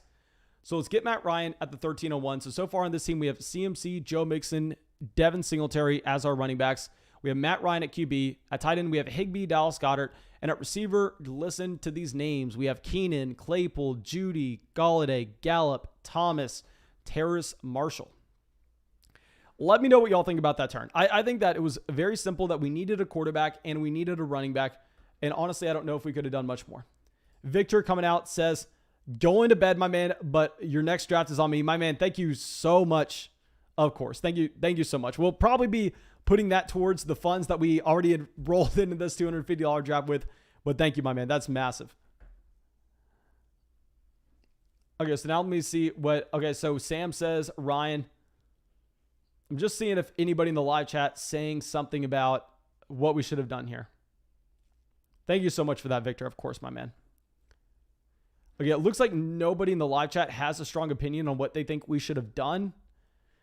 Guys, y'all are seeing like the real pressure scenarios right now. Y'all are seeing me under duress trying to figure out what we should be doing round by round. And the problem is, like when you were picking here, like we can't necessarily just say, okay, well, let's get the value because we know someone's going to fall to us in the next round. No, we have to just go, who do we want? Because we know Tua is not falling to us in the next round. Okay, so Tua does go at the 1308. And this is probably going to be a build where we draft 5 running backs, 3 QBs, 2 tight ends, and my math is correct, 10 receivers. Our math could be easily wrong there. Our math could be wrong. No, I think it's 10 receivers. Sam says, Matt Ryan is safe, but I think Tua has more upside. This is a very interesting question that I want y'all, if y'all are comfortable with best ball in the chat right now. I mean, I do not have a correct answer on. Maybe I have the correct answer. I don't know if I have the correct answer or not. When we're going to be drafting 3 quarterbacks with a build like this, would you prefer to go through and try to chase the guy you perceive to have more upside? Like, I guess in theory, that's probably the play. I don't know if I could agree with the statement that Tua has more upside, however. I think in theory, we could say that he does because we haven't necessarily seen Tua do it before. Let me pull up. I know Matt Ryan has had top 5 fantasy finishes before. I know it's lame to say because he's 36 years old. Like, if we go through, Matt Ryan has thrown for over 4,000 passing yards since 2011. He had a season where he threw for 38 passing touchdowns. So, like, are we sure that Tua Tagovailoa does have that upside? I can't say so for sure one way or another, to be honest. Eric says, let me know what you think of my draft, Mason. I'm BNAS. Okay, let's go through and let's check out BNAS's draft. And I'll say, usually your drafts are killer. Usually the drafts are pretty good, and I'm disappointed whenever I see you in here, to be honest, because it means it's going to be a harder draft for us. But let's go through and let's check this out. Barkley, Taylor at the 1-2 turn. Then Godwin, Higgins, Hawkinson. Love that Hawkinson value. Shenault, Chark. Okay, so you don't only get the Trevor Lawrence stack with DJ Chark. You also double stack him with Laviska Shenault, Jalen Waddle, Rondale Moore. Zach Moss is the running back 3. I mean, Zach Moss, you know how much I love Zach Moss. Gerald Everett here at the 1109. Interesting to take Everett over Jonnu. I think potentially I would actually maybe consider Jonnu Smith at this point, given Mac Jones is now going to be the starter.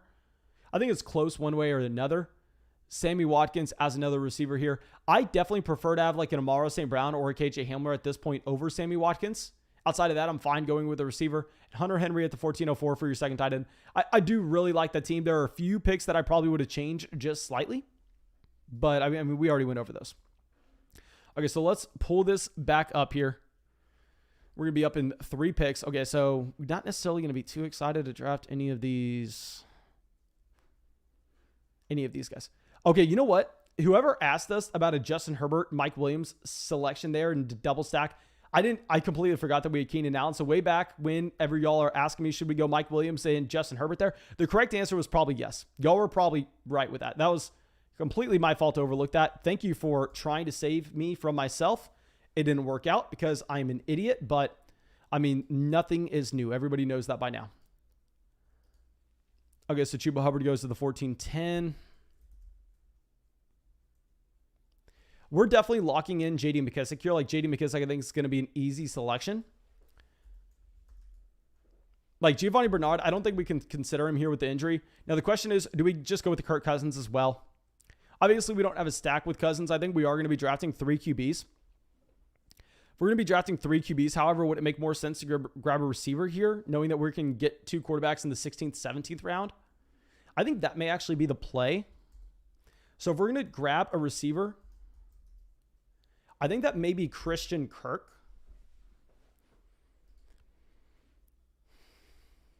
Yeah, that may be Christian Kirk. And sorry, guys, if I'm moving around a lot, I'm literally about to piss myself. After I make these selections, we're going to run to the bathroom.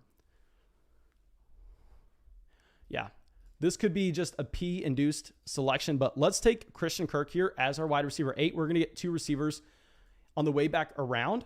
And let me run to the bathroom real quick, guys.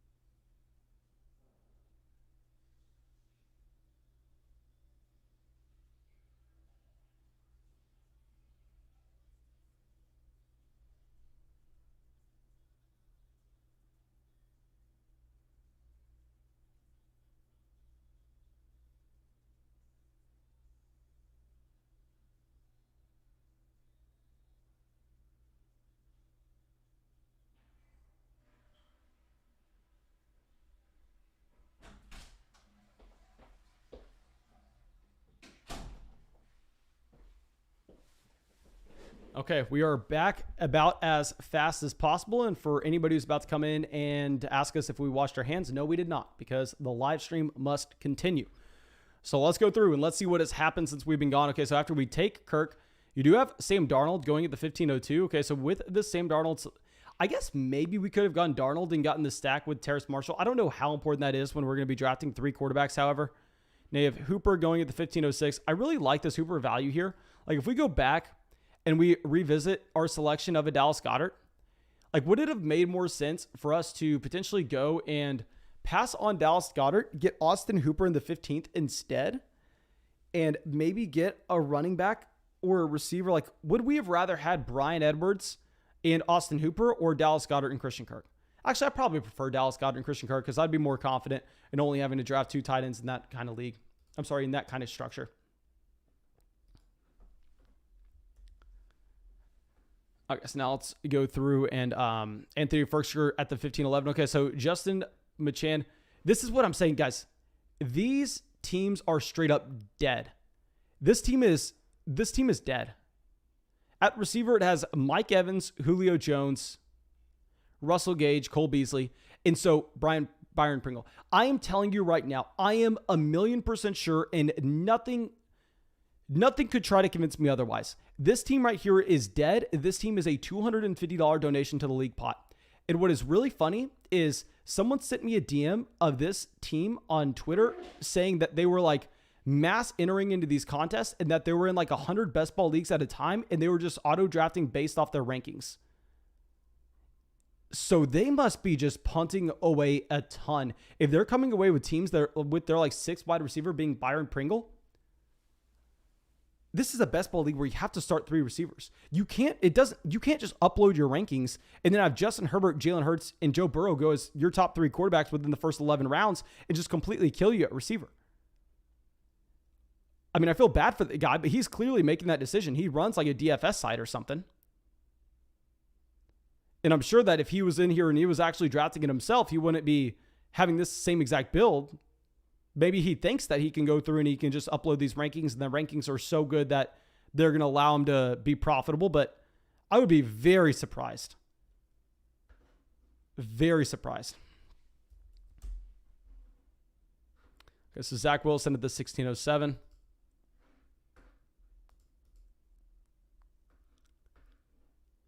Dakota says, damn, I wish I had money to waste like that. Must be a Nigerian prince. I'll say that, like, usually when I see people say stuff like, when I see people say stuff like that on Twitter, usually I think that they're kind of full of crap. But no, I've seen him out here. I mean, he's in these live drafts. He's doing exactly what he's saying. He's auto drafting. Like maybe, like I said, guys, these people that are in the $250 leagues, these are like high stakes players. These are guys that, I mean, I'm kind of assuming that I'm the dumbest person here. So it could be very possible that I have no idea what I'm talking about and that team isn't dead. But from my perspective, I think it is. It's just very, very interesting. Okay, Baker Mayfield goes. That sucks. Getting Baker Mayfield in the 16th, 17th turn, that would have been fantastic. We have to go receiver here. So going through, I think we are going to get Daniel Jones to stack with a Kenny Golladay if we are going to be searching for any kind of stacks at the moment. I think that we probably draft both Daniel Jones and Ben Roethlisberger. We're going to have a stack come in with a Chase Claypool and Big Ben, and we're going to have a stack with a Daniel Jones and Kenny Golladay as well. So we're going to have 3 wide receivers in this team. I mean, 3 quarterbacks in this team. Don't love having 3 quarterbacks on the same roster. But I think considering that we wait until, I mean, when did we get our first guy? I mean, we got our first quarterback here in the 13th round. I mean, when we're going in the 13th, 16th, and 17th for our 3 quarterbacks, I think the opportunity cost is small enough where, like, if we're passing on like a Nico Collins, where we actually, I think that actually it may be ideal, to be honest. I mean, if we're able to get these quarterbacks this far down. So I actually kind of like this. Now, from here, we're probably going to be drafting 1 more running back and 2 more receivers. 1 more running back and 2 more receivers. So Blake Jarwin goes to the 1703 after Dan Arnold. I'll say I probably prefer having Blake Jarwin over Dan Arnold. Now, Carson Wentz at the 1704. Great value on Carson Wentz. I mean, Wentz was someone that I was not drafting whatsoever not that long ago. But now at this point, I think that, I mean, before the injury, Carson Wentz was going here in this range. He was going like in the 13th with Matt Ryan and Tua Tagovailoa, and I was saying that was a horrendous draft price. It sounds like Carson Wentz is going to be good to go by week 1, guys. If he's going to be good to go by week 1, In the 17th round, that's fantastic value. So it's literally like the Josh Jacobs situation. I hated him previously, but now it's great value. Gio goes to the 1708. Derek Carr at the 1709. Let's see if this team gets a receiver. Let's see if this team can find a receiver. Okay, maybe one day it says, Mason, I'm the 10 spot. Go ahead and roast me. Okay, so let's go and let's look at I'm a God right after I just want to see what this auto pick is right here. Donovan, okay, so at least they get a receiver. And Donovan Peoples-Jones, that's a really good pick, I think. Maybe if they go receiver from here on out, they're not dead. Maybe. I could easily be wrong, guys. Like I said, I'm an idiot. Okay, so let's go through and let's look at this. Okay, so he goes Aaron Jones at the 110. And from here, Metcalf, DJ Moore, then Mahomes at the 403. Personally, man, I find it very hard to take a Patrick Mahomes here and live with myself. I mean, I think that I probably prefer like a T. Higgins. Now, I could be wrong, but I've made it like a rule that I'm really only drafting Mahomes in the 4th if we have Kelsey or if we have Hill. Then from here, you get Jamar Chase, Devonta Smith, McCole Hardman. Okay, so you have a lot of upside at receiver, and at least you get one stack in here with the Mahomes. You get Logan Thomas as your tight end, Michael Carter as your running back, Tom Brady at quarterback. Honestly, I guess we're fine with this QB value. I mean, looking back on it, I know hindsight's 2020, but like if you could have had Justin Fields and Zach Moss versus Tom Brady, Leonard Fournette, I probably prefer Justin Fields, Zach Moss, but you don't know that Justin Fields fallen to the 12th round.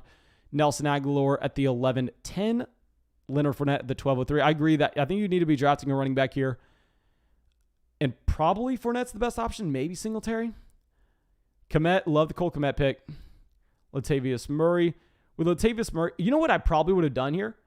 I think you needed to go with Ramondre Stevenson to shore up that running back room. And then after Stevenson, then you can go with like your favorite tight end at like a Hunter Henry at the 14.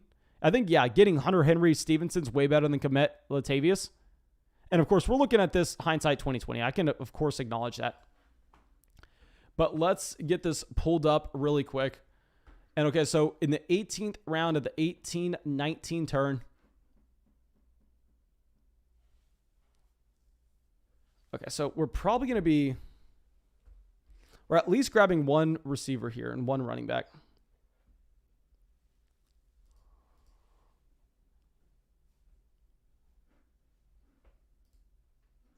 Okay, so I think you know what we're doing here.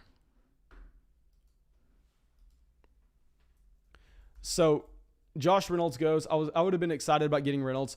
I think here, where did he go? Tyson Williams is like a no-brainer pick, to be honest. We're getting him as our running back 5.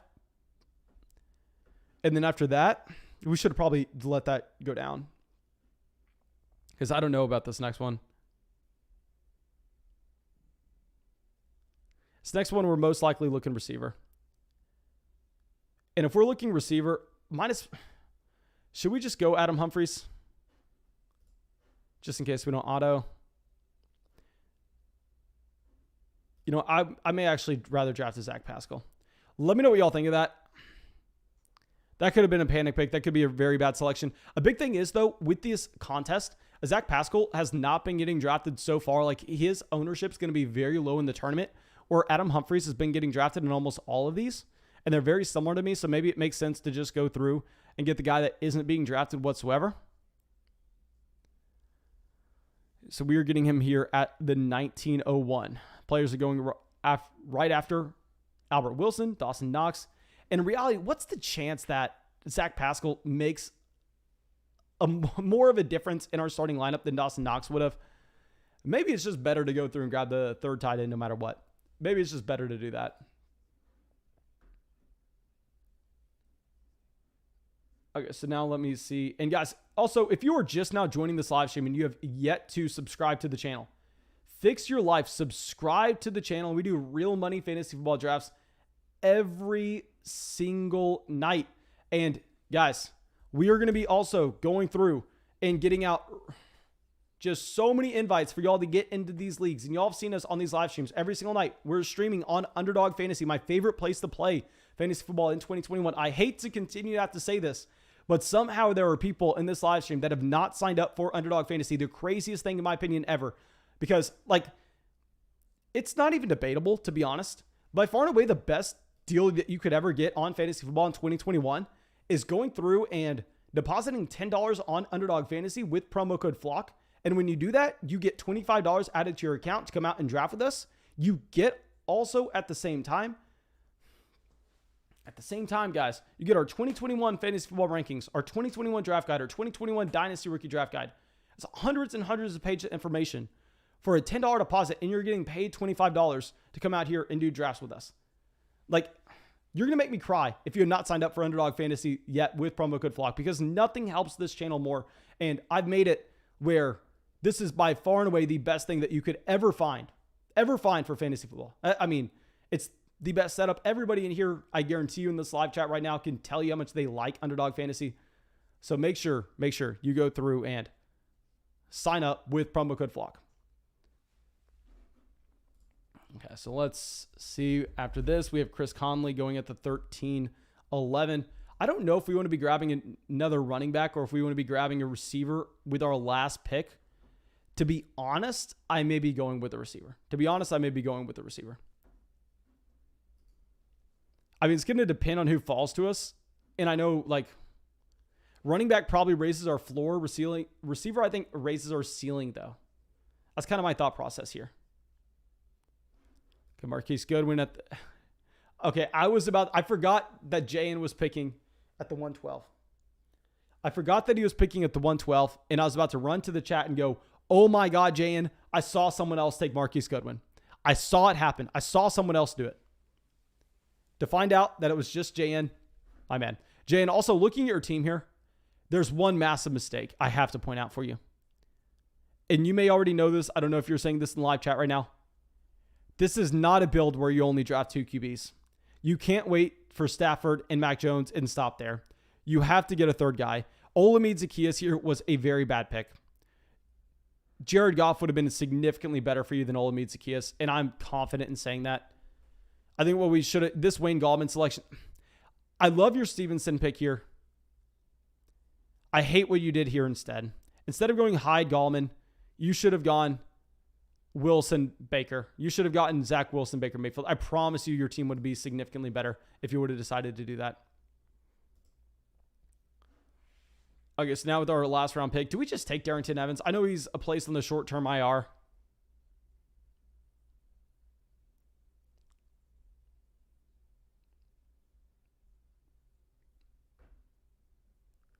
I think we may take Darrington Evans. I know he's on the short-term IR. Or you know what? Would a third tight end here provide us more points?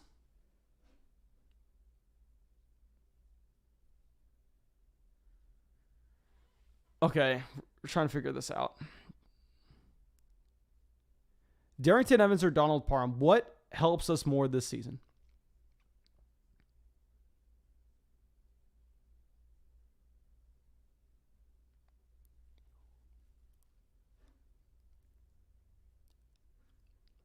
We have Higbee and Goddard.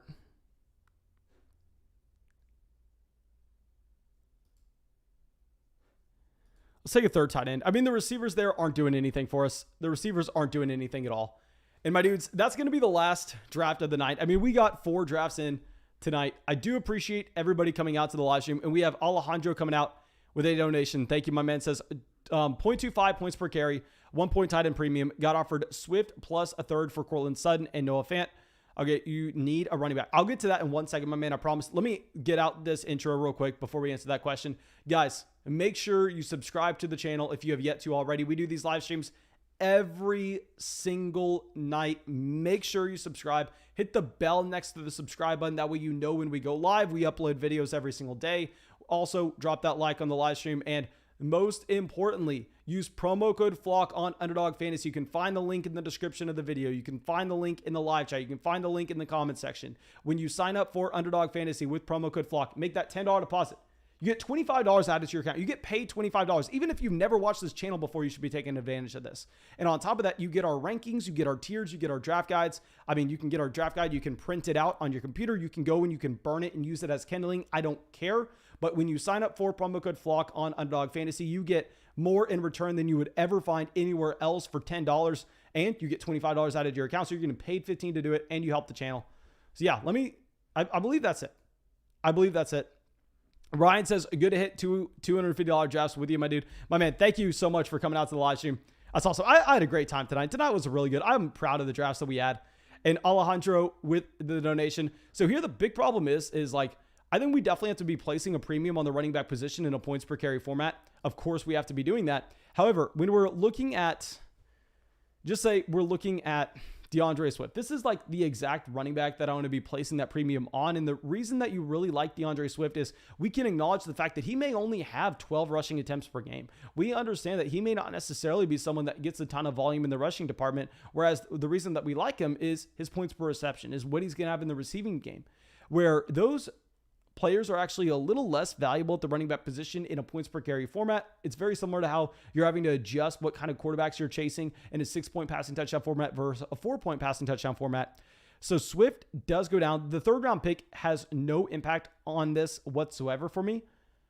And I think based on the fact that we could potentially trade Courtland Sutton away for a piece that we like slightly more, and it's a full 1 point per tight end premium, it's close. I know you have Mark Andrews, Hunter Henry, and Gerald Everett. It's close enough that if you really think that this makes you a competitor and you really think that this trade puts you over the top at running back, then sure, you can go out there and make it. But I'm not excited because I think what we could look to do is you could look to trade for Swift and then flip them for a running back that we think is going to have more carries on the season. Like if I pull up a list of guys right now that I think that we would actually maybe prefer in this exact format over DeAndre Swift. Hey guys, if y'all don't know who Wanted Alex is out here, I mean, he has been a long time supporter of the flock. So of course we got to dive into this in depth. And yeah, so if we're going to be looking at this, and maybe you actually prefer, you know what I would look to do in this format, to be honest? In this format in particular, I would be trying to go out there and I'd be trying to trade for, I hate to say it, a running back that I don't like that much in Dynasty. Go get Josh Jacobs. Josh Jacobs is the perfect running back for this format, honestly. I mean, just someone that's going to get the carries, don't have to worry about that much. And Percy White Music says, tell me how bad I did. I dropped the ball. Let's go through and let's look at Percy White. I know that we are technically, this live stream's done. We can just hang out and we can just chat real quick. We're not doing any more drafts tonight, guys. I'll pull up this draft board real quick so we can look at Percy White. And I can actually share the screen real quick so we can go through this together as well if anybody came in here at the very end. Okay, so Percy White at receiver: Hill, Amari, Sutton, Parker, Rager, Crowder, Eskridge, Slayton, DeMarc. Okay, so seems interesting at receiver in that, like, you have a lot of roster spots. You took a couple guys at the top. I look at this team, and this is kind of the problem with getting an elite quarterback and elite tight end. And I understand that, like, mathematically speaking, it's a really good call, but it just puts you in a spot where it's hard to look at the roster and get that excited about it with current receivers. Now, you have the elite quarterback in a Josh Allen. You have the elite tight end in a Mark Andrews. So you have Harris, Gaskin, Melgo. This Melvin Gordon pick, my man, this is very bad. You had to go A.J. Dillon. You had to go A.J. Dillon over Melvin Gordon. I'll say that for sure. Devonte Parker, in this specific format, I actually think that we do want Michael Thomas over Devonte Parker. And, you know, whenever I go through these breakdowns, I try to nitpick and talk about everything that I would change. Like I know I probably sound like an ass, but I'm talking about everything that I'd possibly change. And then going through Jalen Reagor in the 10th. I'm not a Reagor guy. If you really want to get Jalen Reagor, I'm fine with it. I'd probably prefer like a Terrace Marshall. Kenyon Drake, love the Kenyon Drake pick. Evan Ingram at the 1208. Ingram at the 1208 is intriguing. I'm fine with it. You're not passing up. You know what? Devin Singletary probably would have been better. Like, if I know hindsight's 20/20, but if you can go Devin Singletary here and then possibly in the 13th round, come away with one of these tight ends, well, you know you could have came away with one of these tight ends here. So I possibly would have gone a running back here. Coleman, love the Coleman pick. Crowder, solid. Winston, when you have Josh Allen, you shouldn't be taking Jameis Winston here, especially when you don't have a stack. Instead, you should be waiting until this Carson Wentz range. Instead, you should be waiting until the 16th, 17th round because that's why you paid up. And yeah, instead, I think that we would have actually preferred to see you get like a J.D. McKissick. I think a J.D. McKissick would have been significantly better. Or even like a Diami Brown or Christian Kirk.